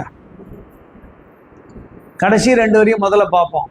என்னை நன்றாக இறைவன் படைத்தனன். என்னை கொண்டாந்து நல்ல விதமா படைச்சிட்டான். எங்க படைச்சான்? எங்க படைச்சான்? மூலன் உடம்புல சேர்ந்து படைச்சான். இப்ப நம்ம கும்பிடுறோம் இன்னைக்கு சாமிய 63ல யாருடைய உடம்பு? படிப்பறிவு இல்லாத ஆணிரைகளை மேய்த்து கொண்டிருந்த சாதாரண மனிதனுடையது. என்னவா மாறிச்சு? இன்னைக்கு தேவ உடம்பாக மாறி இருக்கு. யார் செஞ்சா? நீங்களும் மூலனை போன்று ஏதும் அறியாமல் இருந்தாலும் திருமந்திரம் வழி நடந்தால் தேவ உடம்பாக, ஒளி பொருந்திய உடம்பாக நாம் மாற்றிக்கொள்ளலாம். மாற்றிக்கொண்டவெல்லாம் இருக்கிறாங்க, கண்முன்னு நடந்திருக்கிறாங்க. எடுத்துக்காட்டு சிவராஜ் ஜோகி பிள்ளை. எந்த கோயிலுக்கு போக மாட்டா, எதுவும் செய்ய மாட்டா, அமைதியா அப்படியே அந்த சேர்ல இருந்தார். ஜோதிமயமா விளங்கினார். அவர் பார்த்தவே பெரிய அளவா இருக்கு, பிரகாசமா இருக்கு. பார்க்கும்போது முகமெல்லாம் அவ்வளோ பளிச்சு பளிச்சுன்னு இருந்தது. எல்லாரும் சிறப்படைஞ்சாங்க. பார்த்தீங்களா? எனவே இதெல்லாம் அன்பர்கள் உணர வேண்டும். அதுதான் என்னை நன்றாக இறைவன் படைத்தனன். பாருங்க அதிசயத்தை. அது வேற உடம்பு. உடம்புக்குள்ளே இருந்தாதான் அந்த ஆன்மா அதை இயக்க முடியும். திடீர்னு ஒரு ஆள் உள்ள போந்து இயக்க முடியாது. எப்படி ஒரு இயக்கினாரு? கரு உற்பத்தின்னு ஒரு தலைப்பு வருதுங்க. அதுல விழாவாரியா சொல்றாரு, எப்படி குழந்தை பிறகுது, எப்படி பெருமான் உதவி செய்யறான் அப்படிலாம் விளக்குறார். அம்மா வயிற்றுல போகின்ற போது பெருமான் 3 வாயுக்களை இணைக்கிறான். அதுல ஒண்ணு தனஞ்சயன் என்ற வாயு, பிராணவாயு, 2த்தையும் உள்ள செலுத்துறான். கூடவே போகுது, தன் ஆற்றலையும் அனுப்புறான். அந்த ஆன்மாவுக்கு உள்ள போற சின்ன துளி இருக்கு பாருங்க, அந்த உயிருக்கு இயக்கும் ஆற்றலை தருகிறான். அது வரையும் சடமா கிடந்தது இல்லையா, எந்த உணர்ச்சி மட்டும் கிடந்தது, அது இயங்க தெரியாது. இயங்கும் ஆற்றலை வழங்குகிறான். அதாங்க முதல் உபகாரம். உள்ள போய் வந்தவர் இயங்குகிறது. எவ்வளவு பெரிய விஷயம்! எப்படி இயங்கும்? ஒரு சடப்பொருள், சின்ன ஒரு விந்து மாதிரி இருக்கின்ற ஒரு புள்ளி இயங்க ஆரம்பிக்குது. அம்மாவிடத்திலிருந்து எல்லாம் பெறுகிறது, தூள உடம்பை பெறுகிறது. எப்படி இதுக்கு ஆற்றல் வந்தது? இந்த ஆற்றல் மேலே இருக்கின்ற போது எங்கே போச்சு? அப்பா வயிற்றில் இருக்கும்போது எங்கே போச்சு? பெருமான் ஆற்றலை வழங்குகிறான். ரொம்ப ரொம்ப முக்கியமான விஷயம் அது. அந்த ஆற்றல் எது தெரியுமா? அதுதான் நீங்க தெரிஞ்சுக்கணும். எந்த ஆற்றலை முதல்ல தந்தான்? உய்ய என் உள்ளத்துள் ஓங்காரமாய் நின்ற மெய்யா. ஓங்காரத்தை வைக்கிறான் எங்க? கருவுல. அதுதான் பேட்டரி, அதுதான் சார்ஜ். அது சொருகுனாதான் இயங்கும். எதை இயக்குறான், எதை அனுப்புறான், எதை சேர்க்கிறான்? ஓங்காரம். எதற்கு? ஏன் சேர்க்கணும்? உய்ய, உள்ளம்னா ஆன்மா.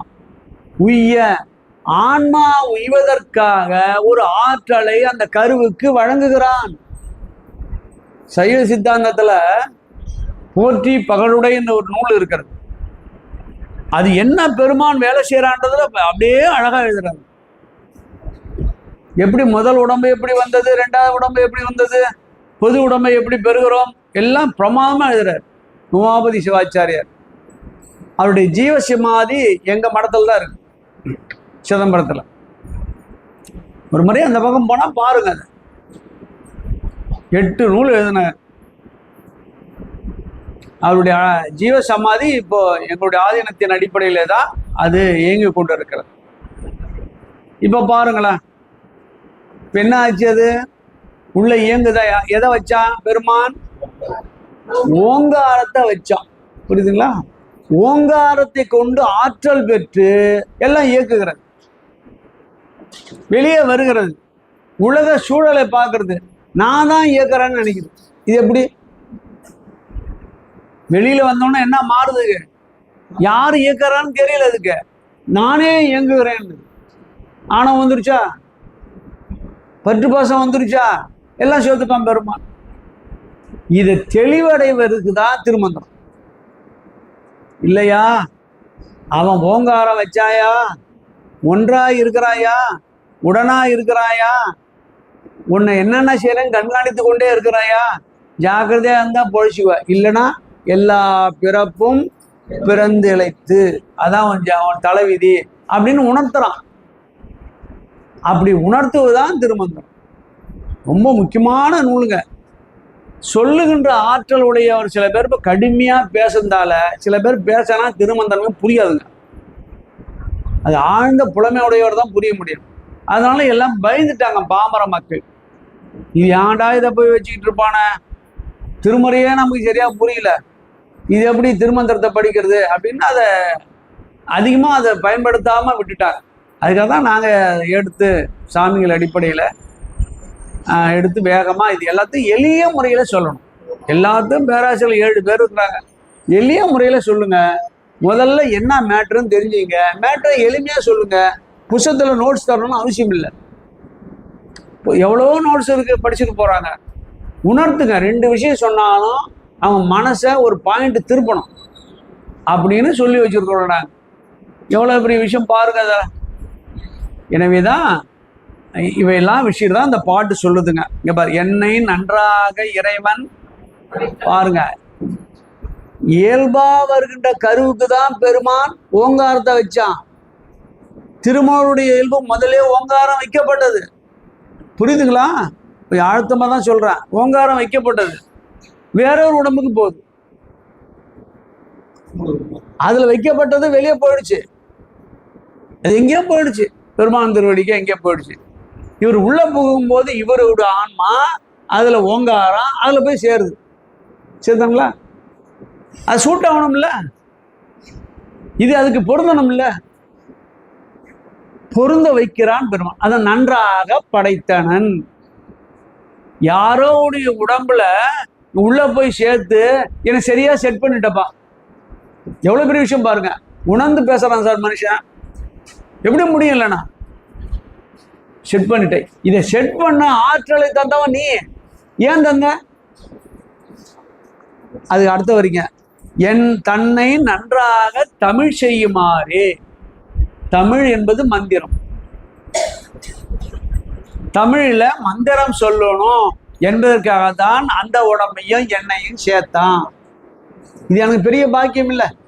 ஏன் சிலருக்கு பாக்கியம் கிடைக்கல? எல்லாருக்கும் எல்லா பாக்கியம் கிடைச்சிருமா?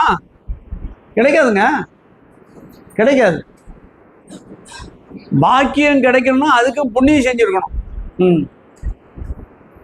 நமக்கு எனக்கெல்லாம் கிடைச்ச பாக்கியம் மிகப்பெரிய பாக்கியம், தகுதிக்கு மீறிய பாக்கியம். அது அந்த திருமந்திரத்துல நாம இயக்குனராக இருப்பதற்கு கபாலீஸ்வரர் கோயில்ல பிரதோஷம் பார்த்துட்டு அங்க போன பக்கத்துல தான் எங்க மடம் இருக்கு. சாமி பார்த்தா என்ன செய்றீங்கன்னாரு, இங்க சென்னைக்கு வரலான்னு பார்த்துட்டு இருக்கேன்னா. அப்பதான் பேச்சுவார்த்தை வந்து கொஞ்சம் கூட கூட வந்து ஜம்மன் வந்து இதை ஆரம்பிச்சிட்டோம். சும்மா போன ஆளுங்க நான். எங்க சாமி வந்திருக்காருன்னு பார்க்க போனேன், அவ்வளவுதான். இவருடைய பெரியவர் தான், இவருக்கு தீட்சை கொடுத்தவர் தான் எனக்கு கொடுத்தவர். நாங்களாம் ஒன்னா இருந்த காலம். அது நம்ம தீட்சை பெற்றதுக்கு குருநாதருக்கு ஏதாவது செய்யணுமே அப்படின்னு சொல்லும் போது தான் திருமந்திரம் எடுத்துக்க. நான் சித்தர் பாடலை சொன்னேன், அது வேணான்ட்டாரு. அப்புறம் தான் கதையை சொன்னார். சிதம்பரத்தில் இருக்கிற ஓலைச்சுவடி எங்க மனத்துல இருக்கியா, அதுதான் நம்ம ரூட்டு சரியா இருக்குன்ட்டாரு. இப்ப சரியா அமைஞ்சிருக்க. எவ்வளவு நுட்பமான விஷயம் பாருங்க. எனக்கு அன்பர் நீங்கெல்லாம் கொடுத்து வச்சவங்க தான் என்னுடைய கருத்து, பெருமைக்காக இல்லை. அணியனும் கொடுத்து வச்சுக்கணும் தான் என்னுடைய கருத்து. இவையெல்லாம் அமையாது, சில இடங்கள்ல அமையாது. மக்களுக்கு அந்த அளவுக்கு அந்த புண்ணியம் கிடைச்சிருக்காது. இவ்வளவு பாருங்க, எவ்வளவு பெரிய உயர்ந்த விஷயம். படைத்தனன் எதற்கு?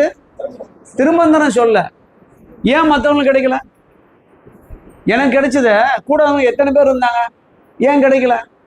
அது முதல் 2 வரி பதில். சூப்பரா எழுதுறாருங்க மனுஷன். இங்க பாருங்களேன்.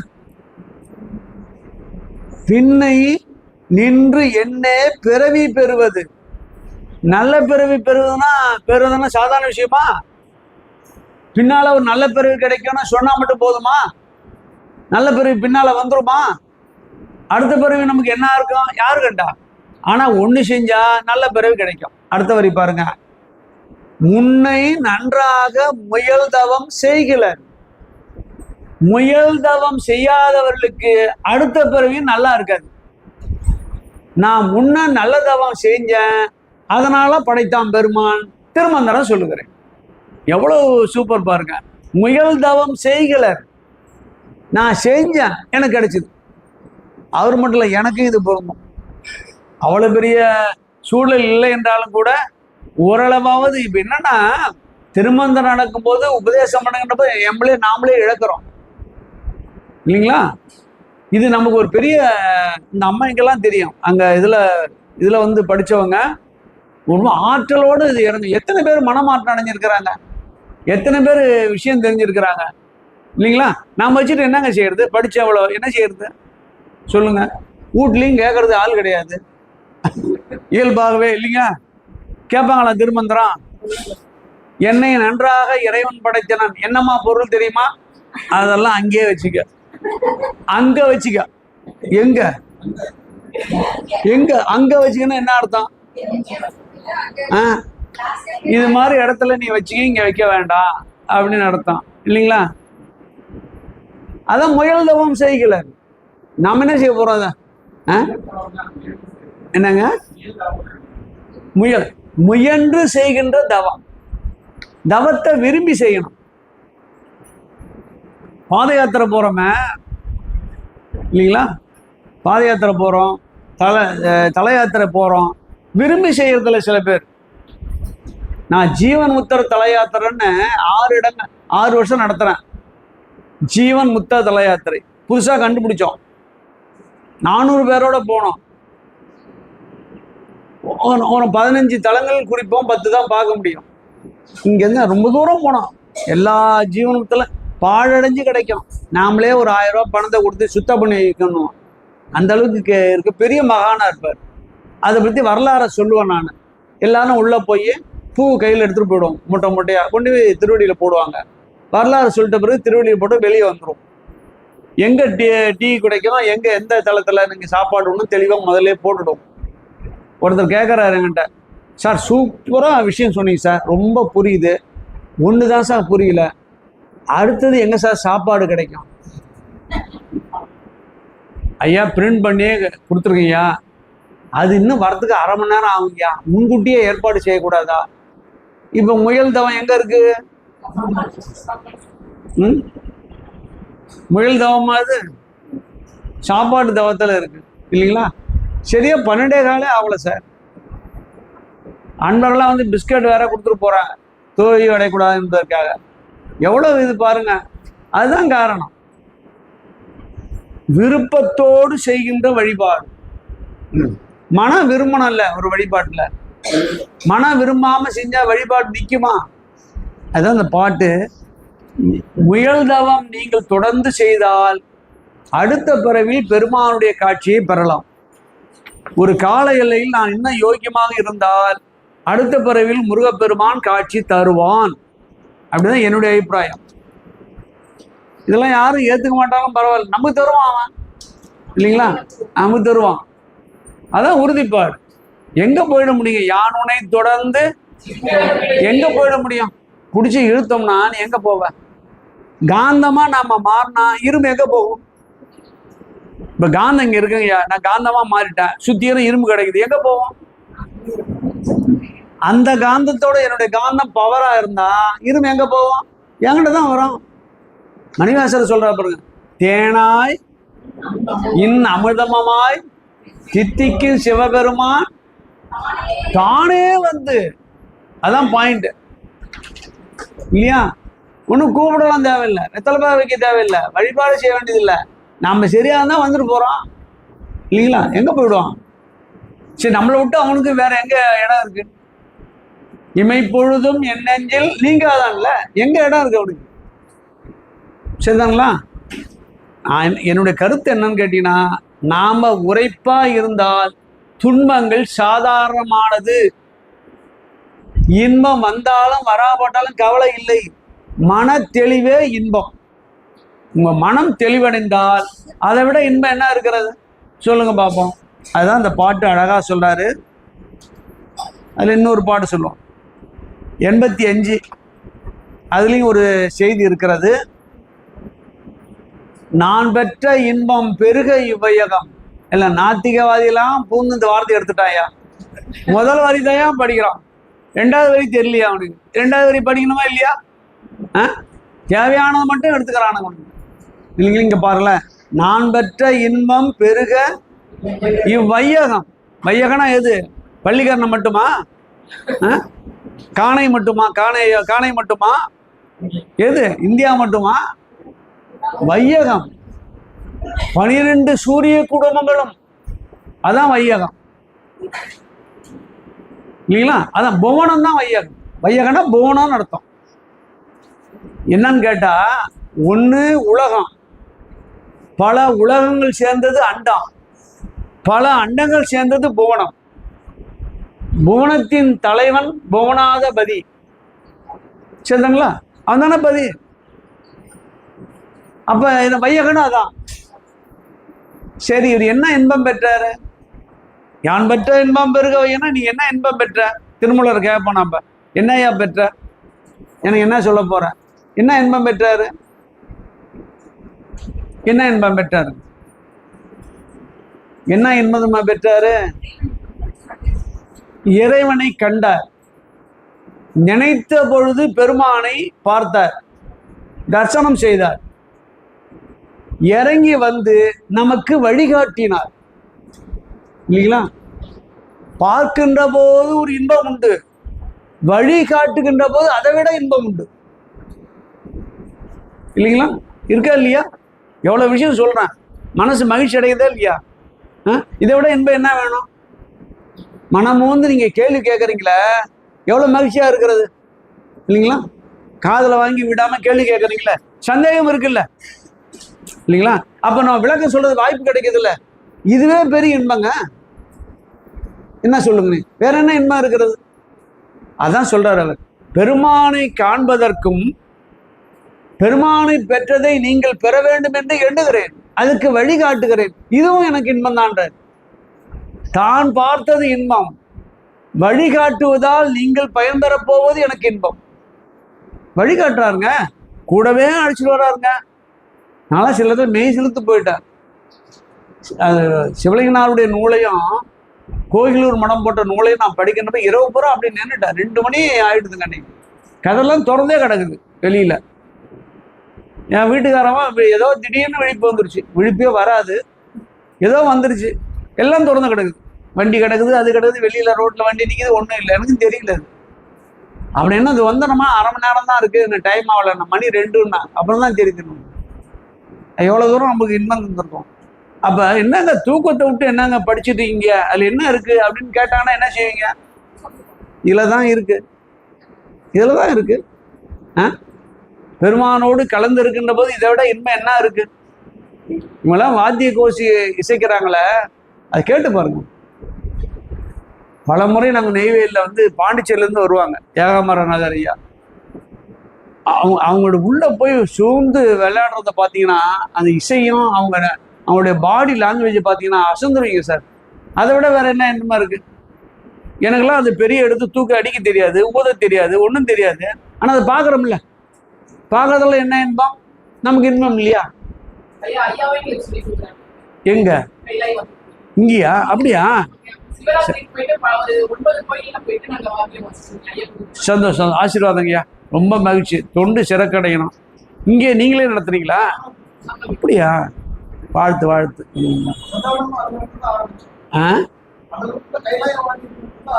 ஓஹோ, அதுக்கு பிறகு இந்த கூட்டம் அமைஞ்சு இதுங்களா?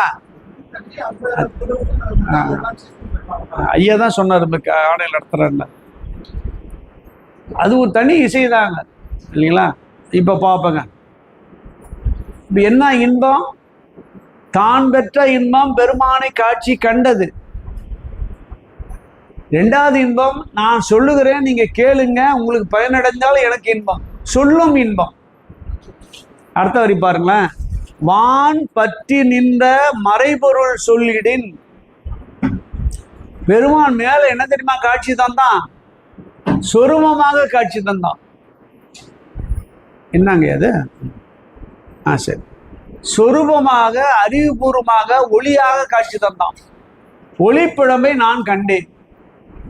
மறைபொருள் சொல்லிடின் வான் பற்றி நின்ற, ஆகாயத்தை பற்றி நின்ற மறைபொருள். மறைபொருள்னா யாருக்கும் தெரியாத பொருள், மறைந்திருக்கின்ற பொருள், பெருமானுடைய சுயம், அதான் சொரூபம் பேர். அந்த சொரூபத்தை நான் கண்டேன். கண்டதை சொன்னா எப்படி இருக்கும்? அப்பர் சாமி சொல்றாருல, யாதும் சுவடுபடாமல் ஐயார் அடைகின்ற போது என்னாச்சு? காதல் மடப்பிடியோடும் களிறு வருவன கண்டேன். இதெல்லாம் ஆண் பெண் இல்லையா? பெருமானும் பெருமாட்டி இல்லைங்களா? திருமணத்துல போய் நம்ம வாழ்த்துறம 2 பேரும் நிக்கிறாங்களே, அவங்க 2 பேரும் இல்ல, அது பெருமானும் பெருமாட்டியும். திருமண கோலத்துல நாணல் ஏறிய பிறகு அவங்க நிக்கிறாங்களே, அது பெருமானும் பெருமாட்டியும், வேற யாரும் இல்லை. அந்த மாங்கல்யம் தாரணம் செய்கின்ற காலத்தில், இருவரும் எழுந்து நிற்கின்ற காலத்தில் 2 பெருமானும் பெருமாட்டியும். அது பெருமான் அந்த இடத்துல இறங்கி நிற்கிறான். அப்ப அது யாரு? அது பெருமானும் பெருமாட்டியும். மறைபொருள் இது யாருக்கு தெரியும்? ஏதோ கல்யாணம் மொய் வைக்கிற ஆள் போறானா, இன்னைக்கு யாருக்கு கல்யாணம் கேட்பான். நம்ம இவருக்கு வாதியாருடைய பையனுக்கா பொண்ணுக்கான்னு கேட்போம். அது தெரியாமலே வந்துருவோம் இல்லைங்களா? சில பேர் அப்பா கையில ஒன்று மொய் கையில கொடுத்துட்டு போயிட்டே இருப்பான். சாப்பிட்றது கரெக்டா இருக்கும் சார், கொடுக்கறது யார்கிட்ட கொடுத்துட்டு போயிடுவோம். என்ன அது? மறைபொருள உள்ளே பொதிந்து இருக்கின்ற மெய்ப்பொருள். திருமந்திரத்துல மெய்ப்பொருள் இருக்கு. உச்சந்தலையில பெருமானை தரிசனம் பண்ணலாம். தரிசனம் பிறகு பேர் அமிர்து உடல் முழுதும் பரவும். பரவிய பிறகு நீண்டகாலம் விருப்பொரு காலம் வாழலாம். நினைத்தீங்கன்னா பெருமான் திருவடியை சாரலாம். அந்த விருப்பம் நம்ம இடத்துல, ஆப்ஷன் நம்மள்கிட்ட இருக்கு. நினைச்சா போலாங்கய்யா, இல்லைன்னா இங்கே இருக்கலாம். என்ன இருக்கு? ஏகாந்தமான வாழ்க்கையை நாம் பெறலாம். மறைபொருள் சொல்லிடின் ஒவ்வொன்றிலையும் ஒரு மறைபொருள் இருக்கிறது, மெய்ப்பொருள் இருக்கிறது. எல்லா உருவத்திலையும் மெய்ப்பொருள் இருக்கிறது. மெய்ப்பொருளை நம்ம உணரணும். வீட்டில் போனீங்கன்னா நீங்க ஆலங்கரைச்சி ஊத்துறீங்க, தீபாராதனம் பண்றீங்கல்ல, அமாவாசை கிருத்திக்கலாம், ஏதோ ஒரு நாள் சொல்லுவீங்கல்ல. என்ன செய்யறோம்? நம்ம தூபக்கால தீபாராதனை கற்பூரம் வைக்கிறோம். இப்படி 3 முறை ஓவல் அடிப்பிலே சுத்துறோம் இல்லையா? முடிஞ்ச பிறகு கீழே வைக்கிறோம். வச்சம் நீர் எடுத்து ஆகுதி பண்றோம், தொட்டு கண்ணில் ஊத்திக்கிறோம். இதானா? இல்லை 5 பூதம் இருக்கு. பஞ்சபூத வழிபாடு இருக்கு. சாதாரணமானது இல்லை. கற்பூரம் ஏத்தணும்னா அது எரியணும்னா தீ வேணும். தீ வந்துருச்சா? அது எரியணும்னா காற்று வேணும். இந்த 2 இருக்குன்னா ஆகாயம் வேணும், வெளி வேணும். ஆகாயத்துல மேல போய் அங்க போய் தீபாரதம் காட்ட முடியாது, ஒண்ணுமே கிடையாதுங்க. இப்ப எத்தனை ஆச்சு? ஆகாயம் இருக்கு, காற்று இருக்கு, இங்க தீ இருக்கு. 3 முறை வரோமா? தீயை கொண்டுதான் நம்ம எல்லாம் செய்வோம். தீயில தான் சத்தியம் பண்ணுவோம். தீ தான் எல்லாம் இல்லைங்களா? சுத்தி வந்து கீழே வைக்கிறோம். நிலப்படுதா? நீர் எடுத்து ஆகுதி பண்றோம். பண்ணிடுச்சா? பஞ்சபூத வழிபாடு. இந்த 5லையும் சிறப்பானது தீ. தீ எடுத்து தொட்டில் கும்பிடுறோம். தீ வழிபாடு நம்ம நின்றுறோம். என்ன இருக்குத போய் தினந்தோறும் செய்யறோம். அதை இது ஆலங்கரைச்சலும் இதே தான், எல்லாத்திலும் இதே தாங்க. மெய்ப்பொருள் கண்டிடின். இப்ப தீபாராதனம் பண்ணும்போது மெய்ப்பொருள் கண்டுட்டோமா இல்லையா? எல்லா பொருளையும் வாங்கணுமா இல்லையா? நம்ம அதான் சொல்றாரு, மெய்ப்பொருள் சொல்லிடின் ஊன் பற்றி நின்ற உணர்வொரு மந்திரம். உள்ளுக்குள்ளே ஒரு மந்திரம் ஓடிக்கொண்டே இருக்கும். அந்த மந்திரம் தான் பற்ற பற்ற தலைப்படும் தானே. அதனாலே நம்முடைய சிவன் நம்ம இடத்திலே வந்து நிற்கும். உள்ளுக்குள்ளே ஒரு மந்திரம் ஓடிக்கொண்டு இருக்கிறது, மூச்சு காற்றிலே கலந்து இருக்கிறது. அது என்னன்றத பின்னாடி வருகின்ற காலத்தில் ரொம்ப சிறப்பான மந்திரம். அது எளிமையான மந்திரம், எந்த வேலையும் செய்ய வேணாம், உட்கார்ந்தா போதும். அப்படியே அந்த மந்திரத்தை நம்ம கேட்கலாம். அந்த மந்திரம் ஊனுக்குள்ளே இருந்து கொண்டு நமக்கு மிக சிறப்பான முறையில் செய்யும் என்று அது சொன்னாரு. இந்த பேர் என்ன வச்சுன்னு சொல்றாரு அடுத்த பாட்டுல.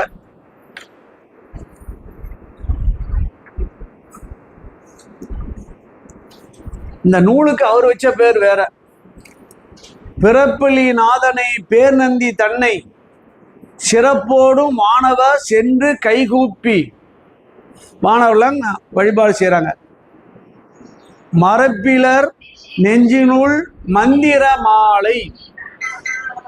நாமெல்லாம் சேர்ந்து தேவர்ல வழிபாடு செஞ்ச பிறகு தேவர்களே இதை செய்கிறாங்க. மந்திர மாலை என்னுடைய நூலுக்கு என்ன பேரு?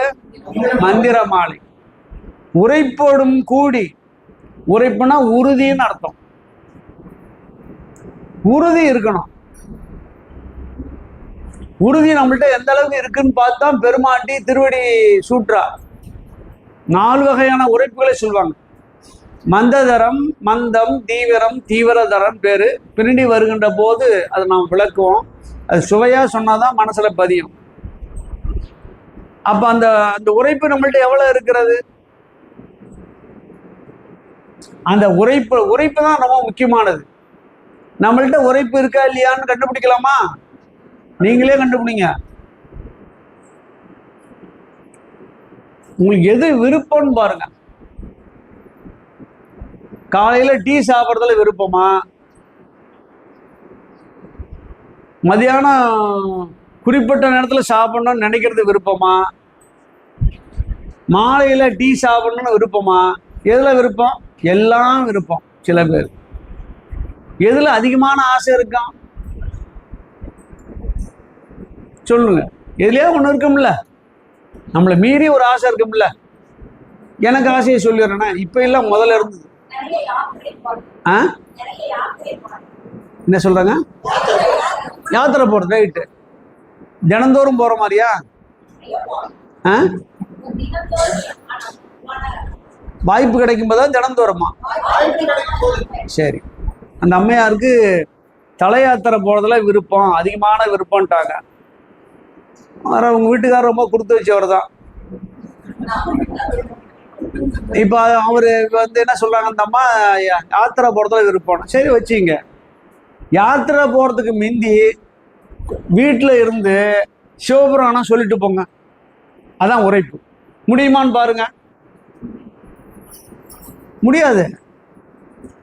ஒரு யாத்திரை சிறப்பா இருக்கும், 2வது யாத்திரை சிறப்பா இருக்கும், 3வது யாத்திரை பெருமை என்ன செய்வான்? சாதாரண ஆளாமன். ஓ அவ்வளவு இருக்கியா நீ? வீட்டுக்கு முன்னாடி ஆரம் அடிச்சு சீக்கிரமா அந்த ஆளு கோஆர்டினேட்டர். இது சிவபுராணம் சொல்லுமா? சிவபுராணம் சொல்லிட்டு வரேன், இது சொல்லிட்டு மெதுவாவா நாங்க மேல போயிடறோம்மா. இது என்னாச்சு? இப்ப சிவபுராணம் அவ்வளவுதான், உரைப்பு போச்சு. நான் சிவபுராணம் சொல்லிட்டு தான் வருவான், நீ போனா போயா, யாத்திரையே வேண்டாம். நிக்கிறீங்களா? நின்று பாருங்க. அந்த போற வேனை 4 வீடு தள்ளி பஞ்சராகி நிற்கும். சிவபுராணம் பண்ணிட்டு வெளில போனீங்கன்னா, அம்மா உங்க வீட்டுல தண்ணி கொண்டாந்து கொடுக்குமானுவான். அவர் நம்மளை ஏத்தாத போவானாமா? சோதனை உரைப்பு இருந்தால் சோதனை வரும். சோதனை கடந்தால் பெருமான் துணை வருவான். அதான் பின்னாடி இருக்க இதுல, நமன்வரின் ஞானவாள் கொண்டு எரிவன் சிவன் வரின் கேட்கணும். அவன்கிட்ட நினைச்சது, அவனோடு யானும் போவேன். அவன் கூட மாட்டாயா, நானே போயிடுவான் கூட. அவன் என்ன கூப்பிடுறது? என் பையனை வாடான்னு கூப்பிடணுமா? பின்னாடி சொல்லுங்க. யாரா வாங்கன்னு கூப்பிடணுமா? அது அவங்க கூட வந்தா நானும் போக வேண்டியதான். அவன் வாங்கினா கூட மாட்டான். கூட பத்தி நமக்கு கவலை கிடையாது. நீ வந்துட்டு இல்ல கூடவே, அப்படி நீ எங்க கால் வைக்கிற நானும் வைக்கிறேன், தீர்ந்து போச்சு. தொடர்ந்து சிக்கனை பிடிக்கிறேன், வேகமா ஓடையா டக்குன்னு ஏறி முதுகுல உட்காந்துக்கிறேன். என்ன செய்வ நீ சொல்லுங்க, இல்லைங்களா?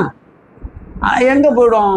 அதான் சொல்றாரு பாருங்க, உரைப்படும் கூடி நின்று ஓதலும் ஆமே. திருமந்திரத்தை உரைப்போடு கூடி நாம் பாடினால் நமக்கு சிறப்பாக இருக்கும். அதான் மந்திர மாலையை பாடுங்க, பெருமான் கூடவே இருப்பான் அப்படின்றார்.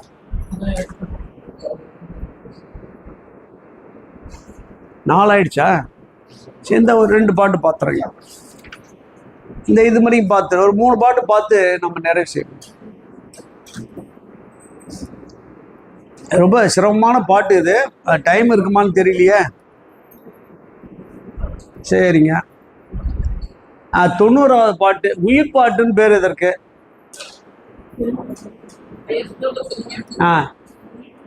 90 பாட்டு எண் 90. நேயத்தை, ஞானத்தை, நாதுருவத்தை, மாயத்தை, மாமாய தன்னில் வரும் பறை ஆயத்தை, அச்சிவன் தன்னை மகேஸ்வர வீயத்தை முற்றும் விளக்கிட்டேனே. நான் என்னென்னலாம் திரும்ப தர சொல்றான்னு சொல்றார். முதல்ல 3 தான் சிறப்பானது. நேயம் என்பது சிவம், ஞானம் என்பது அறிவு அல்லது காட்சி, நாதுரு என்பது ஆன்மா.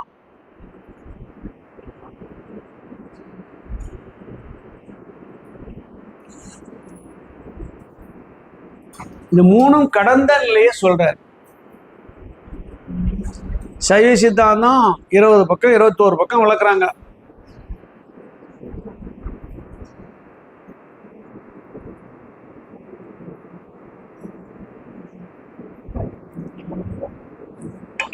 என்ன சார்னு எல்லாரும் கேட்பாங்க. ரொம்ப எளிமையான விஷயங்கள் என் பாணியில சொல்றேன் பாருங்க. இதுவும் மறக்க முடியாத உதாரணம் தான். சைக்கிள் கடை, ஒரு பையன் வேலை செய்யறான். ஏத்தால போய் டீ வாங்கிட்டு வாடான்னு முதலாளி அனுப்புறான். டீ கடைக்கு போறான். டீ அந்த கேனில் கூட சுற்றியும் ரவுண்டா இருக்கல வச்சு 5 டீயை கொடுக்குறான். வாங்கிட்டு வந்தான். நடு ரோட்டில் வந்தான். திருமணம் பெரிய போஸ்டரை பார்த்துட்டோம். பாருங்களேன், இப்படி கையில் டீ கிளாஸ் இருக்கு. இப்படி பார்த்தா பெரிய போஸ்ட். இவனுக்கு விருப்பமான கதாநாயகி டான்ஸ் ஆடுற மாதிரி இருக்கு. விருப்பமான கதாநாயகன் பக்கத்துல சிரிக்கிற மாதிரி இருக்கு. எப்படி இருக்கு அவனுக்கு? மறந்துட்டான் எல்லாத்தையும். இவனே கதாநாயகனாக மாறி அந்த அம்மாவோட டூயிட் பாடுற மாதிரி கனவான்ட்டான். ஐக்கியமாயிட்டான். தன்னை மறந்தான், தான் தொழில மறந்தான். அது வெறும் போஸ்டர் தான் என்பதையும் மறந்தான். சரிங்களா? அது நடு ரோட்ல நின்று இதுமே மறந்து போய் நின்னா விடுவானுங்களா? சைக்கிளுக்காரன் மோதனான், தெரியல. வண்டிக்காரன் சாவுக்கராக்கின்னா காதுல விழல. எதுவும் விழாது சார், விழல அவனுக்கு. அப்புறம் உடனே ஒருத்தர் காரு வந்து ஆரன் அடிச்சு கதவை தொடர்ந்து இடிச்சு தள்ளுறான். கிளாஸ்லாம் கீழே வந்து தெரியல.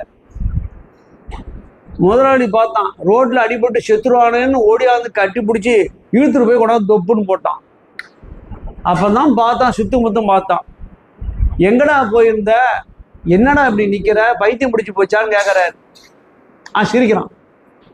எதை நினைச்சு சிரிக்கிறான்? எல்லாம் உங்களுக்கு தெரியும். இப்ப ரோட்ல நடு ரோட்ல நின்னான ஏன் மறந்தான்? தன்னை மறந்தான், தன் செயலை மறைஞ்சான். அது வெறும் பேப்பர் தான், போஸ்டர் தான் மறைஞ்சான். மறந்துட்டான்ல. எப்படி எப்படி மறந்தான்? அதுல போய் சேர்ந்த உடனே மனம், புத்தி, அகங்காரம், சித்தெல்லாம் ஐக்கியமாயிடுச்சு. அதனுடைய போயிட்டான். எங்க பாரு, கொடைக்கானல எடுத்து சீனா இருக்கும், அங்கேயே போயிட்டான். நம்ம கதைக்கு வந்துடும். எதுக்கு அந்த கதை? அந்த டீ கிளாஸ் ஆள் தான் நாம. இங்க டீ வாங்கி கொடுக்குற மாதிரி வீட்டுக்காரி அதை வாங்கி இதை வாங்கி கொடுக்கறதுக்காக இந்த உலகத்துக்கு வந்துட்டோம். மனுஷனா வந்துட்டோம். அவனும் நம்மளும் ஒன்று. அவனும் ஒர்க்கரு, நாமளும் ஒர்க்கர் தான். டீ வாங்கிட்டு வரோம். நாம டீ வாங்குற பையன் ஆன்மா. சரிங்களா?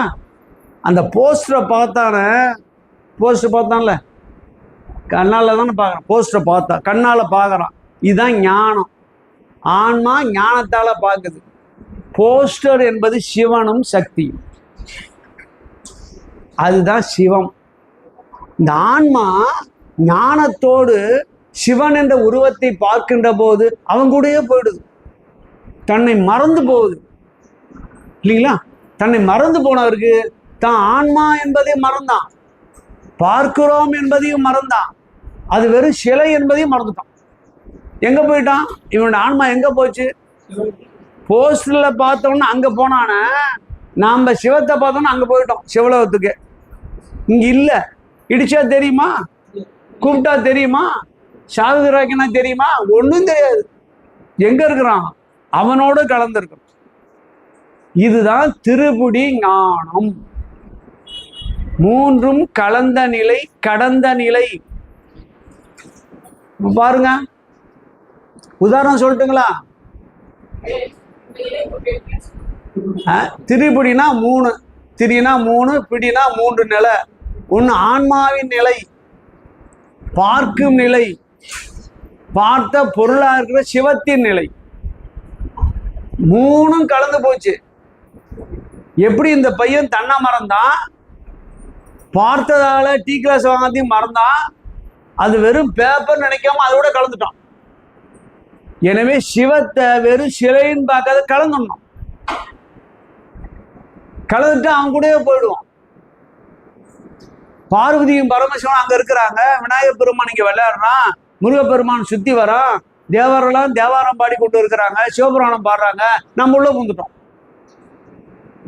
என்ன, நாமளும் சிவபுராணம் பாடிட்டு இருந்தா என்ன செய்வோம்?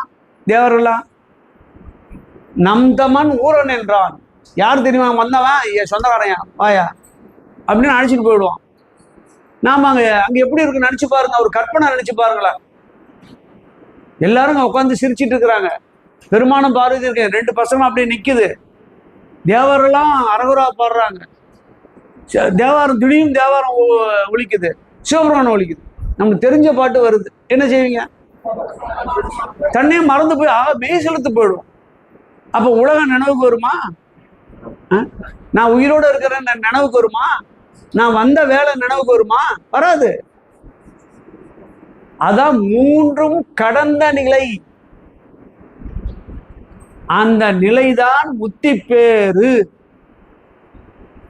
அந்த நிலைதான் ஆன்மா பெற வேண்டும் என்று திருமந்திரம் எழுதுகிறேன். இதாங்க விஷயம். மேட்ரு வந்துட்டார் பாருங்க, கரெக்டா அவரு சொல்றேன் பாருங்க.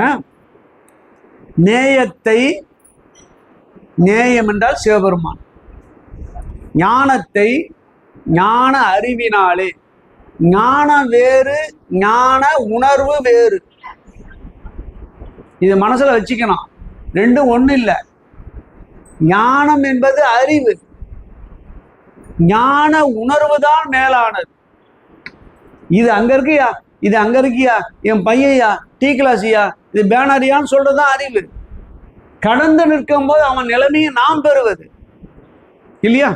அவன் நிலைமை நாம் பெறுகின்ற போது என்ன நடக்கும்? ஒரு உணர்வு வரும். அந்த உணர்வு தான் சிவன் உணர்வு, அதுதான் ஞான உணர்வு, அதுதான் மெய் உணர்வு. எவ்வளவு பெரிய விஷயத்த சொல்றாரு பாருங்க. நாதுரு, நாதுருவத்தை, நாதுரு என்பது ஆன்மா. இவையெல்லாம் நான் சொல்ல போறேன், கலந்த நிலையை உங்களுக்கு கொண்டு போறேன். அதுக்கு முன்னாடி 4 பேரை நீங்க தெரிஞ்சுக்கணும்ன்ற.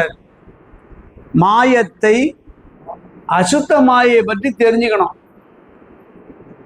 அசுத்த மாயை இருக்கு இல்லையா, காலம் நியதி கலை வித்தை. மாமாயை, சுத்த மாயை பற்றி தெரிஞ்சுக்கணும். வரும் பறை ஆயத்தை, அதன் கூட்டத்திலே இருக்கின்ற சில கூட்ட விஷயங்களை, சக்திகளை தெரிஞ்சுக்கணும். அச்சிவன் தன்னை, சிவபெருமானையும் தெரிஞ்சுக்கணும். மகோசர வீயத்தை, அவனுடைய சொரூபத்தையும் தெரிஞ்சுக்கணும். முற்றும் விளக்கி இட்டேன்னு, எல்லாத்தையும் விளக்கிறேன். அப்ப என்ன தெரியுமா தெரியணும்? கீழந்து பாருங்க. மகேஸ்வர ஈயம் அப்படின்னா சொரூபம், சிவத்தின் சொரூபத்தை பெற வேண்டும், அறிய வேண்டும். அடுத்தது சிவனை, நம்மோடு கலந்திருக்கின்ற தடத்த நிலை சிவனை அறிய வேண்டும். சொரூபம், தடத்தம் ரெண்டுத்துக்கு விளக்கம் போன வகுப்புல சொல்லி இருக்கிறான், நினைவு இருக்கா? எல்லா ஊர்லயும் சொல்றேன், நினைவில்லை சார், ஒரு தாட்டி சொல்லிடுங்க சார். ரெண்டுத்துக்கும் ஒரு அருமையான உதாரணம் சொன்னேன்.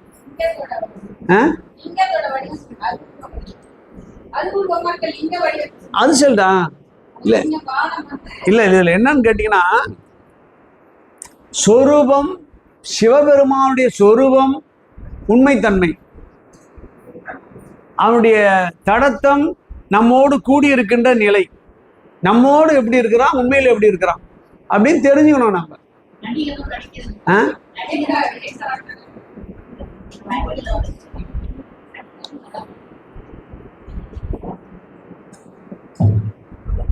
இப்போ நான் சொல்கிற அந்த சின்ன சின்ன கதையெல்லாம் குறிச்சிட்டு வாங்க, அதுவே சிறப்பாக இருக்கும்.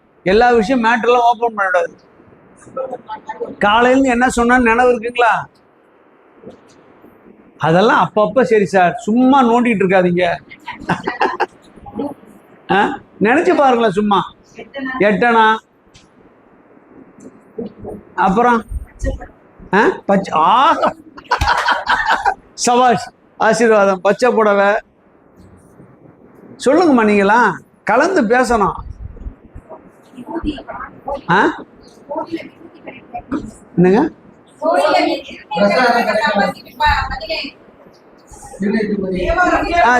திருநீற்று பதிக்கம், உரை இது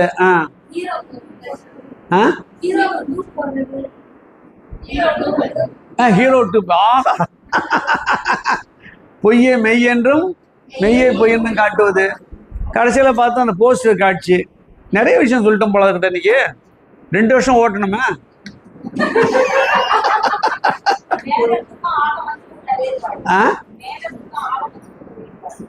வேறுபாடு, சபாஷ், அது பாயிண்ட். வேதத்துக்கும் கைமு அதை சொல்லுங்கம்மா, நீங்க தான் நம்ம பொண்ணு.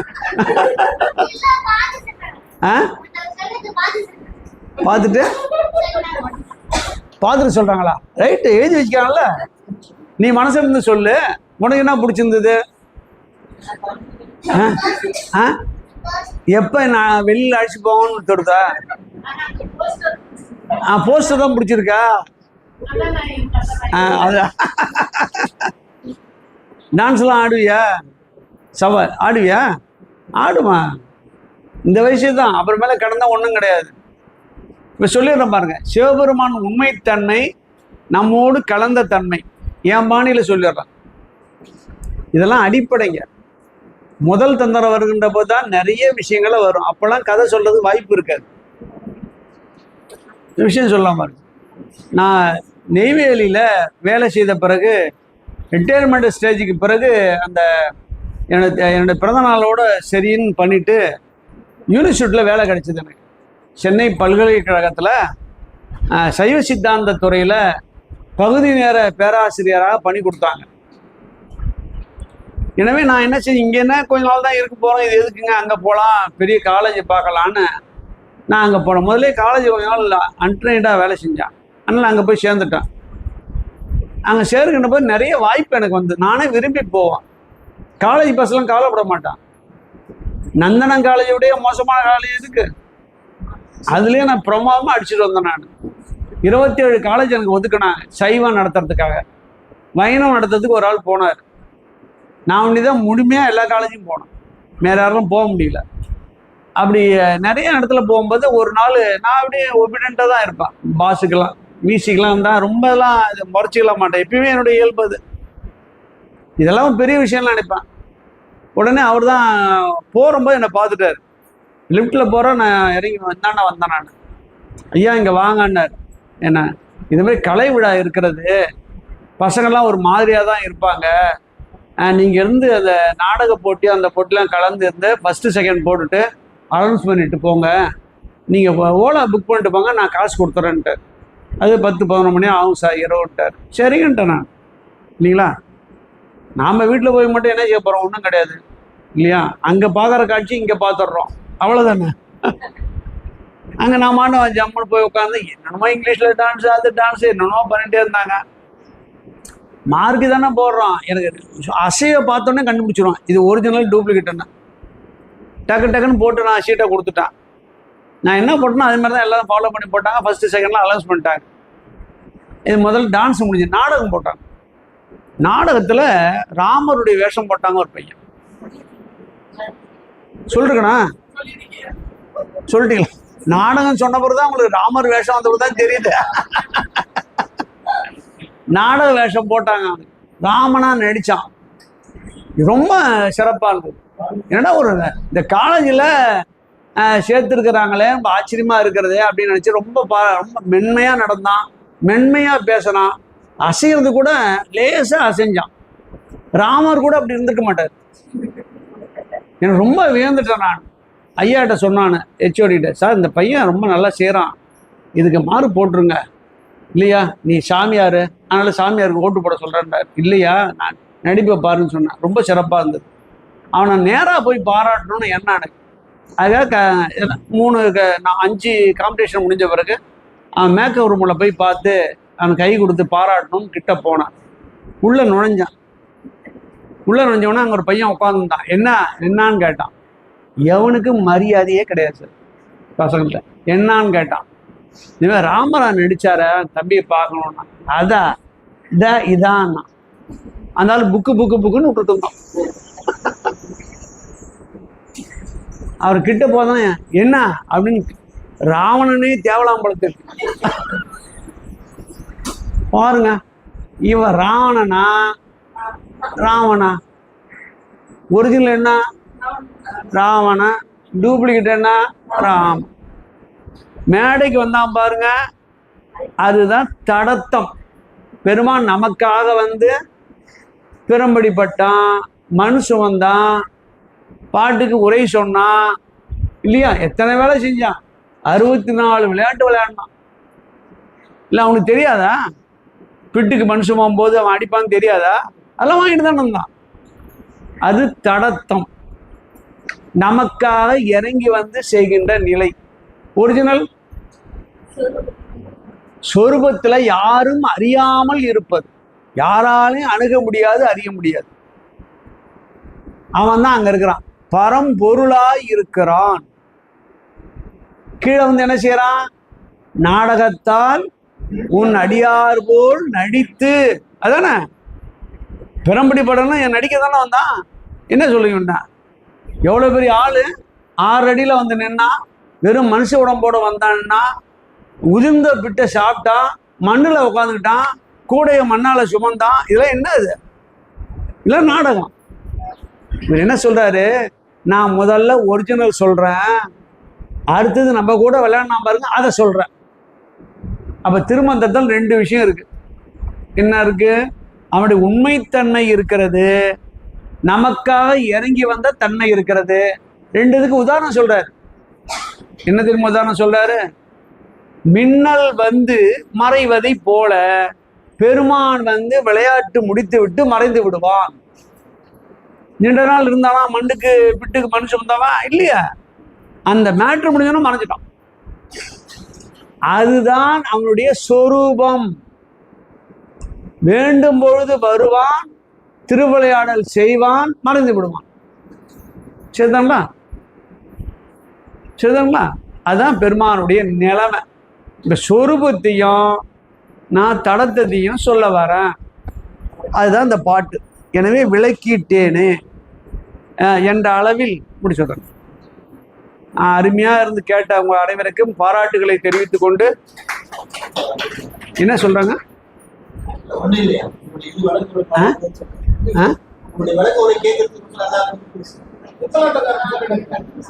ஓ இருங்க இருங்க கொஞ்சம் இருங்க. போகும்போது பித்தலாட்டம் கூட போயிடாதீங்க, அது மைண்ட்ல உறுத்திக்கிட்டே இருக்கும். சொல்றேன் பாரு, உட்கார. சின்ன சாதாரண விஷயம்தான். பெண்ணாடகத்துல சாமி மேல இருப்பார், சிவலிங்கம். எல்லாரும் போனா பார்த்துருவாங்க. அது அங்க கீழே இருக்கிற கருவறையில யானைக்கு நடுவுல இருக்க மாதிரி 4 கால நடுவுல சிவலிங்கம் இருக்கும். அதான் தூங்கானை மாடான்னு பேர். அங்கதான் நான் ஒரு 6 வருஷம் சைவ சித்தாந்தம் எடுத்தேன்.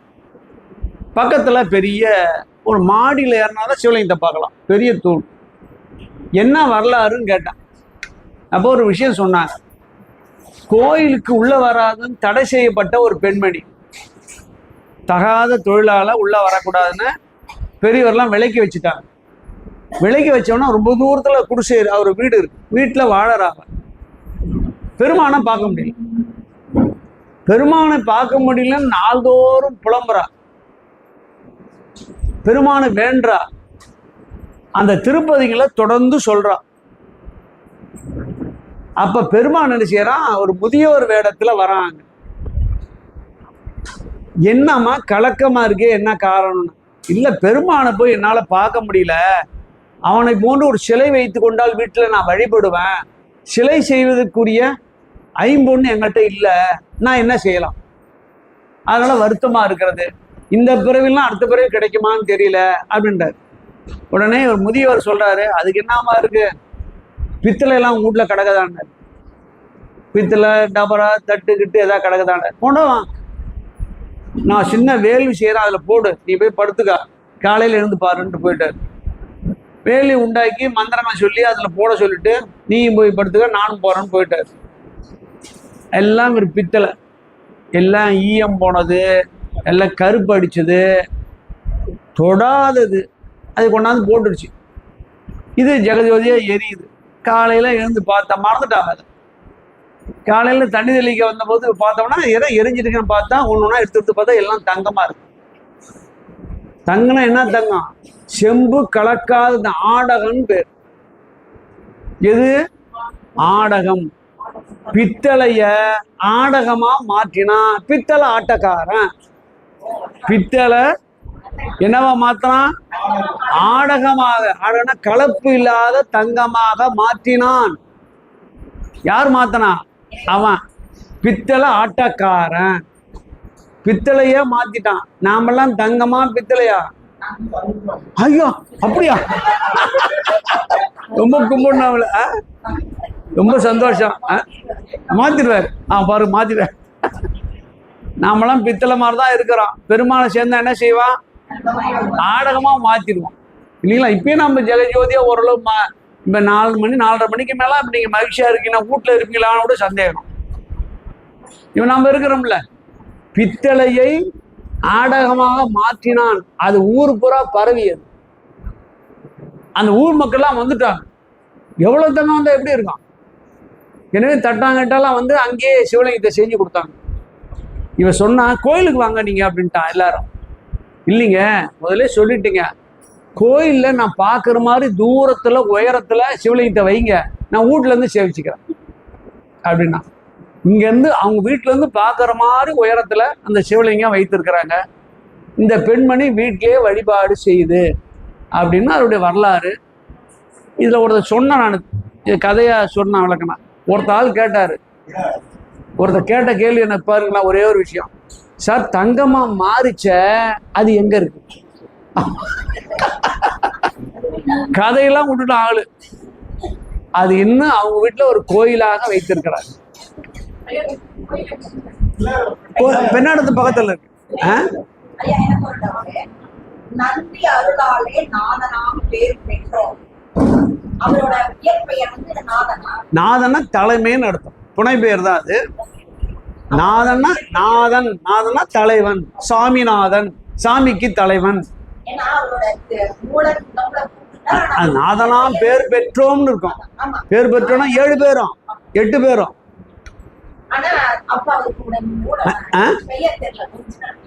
யாருக்கு? சுந்தரநாதன் சொல்றாங்க. சுந்தரன் ஒரு பேருன்னா சுந்தரநாதன் ஆய்வுல சொல்றாங்க. சுந்தர ஆகம சொல் மொழிந்தானேன்னு ஒருத்தர் சொல்றாரு. அதுலயே இதுல வருது, சுந்தர ஆகம சொல் மொழிந்தானேன்னு வருது. அப்ப சுந்தரன் பேர் வச்சுக்கிறாங்க, நாதனை சேர்த்துட்டாங்க, சுந்தரநாதன்ட்டாங்க எல்லாரும், அப்படின்னு பேர் வழங்குது. சரிங்கய்யா, சந்தோஷம். என்ற அளவில் இன்றைய வகுப்பினை அடியே நிறைவு செய்கிறேன். தென்னாடுடைய சிவனே போற்றி, எந்நாட்டவர்க்கும் இறைவா போற்றி, காவாய் கனக திரளே போற்றி, கைலை மலையானே போற்றி போற்றி. திருச்சிற்றம்பலம். நன்றி, வணக்கம்.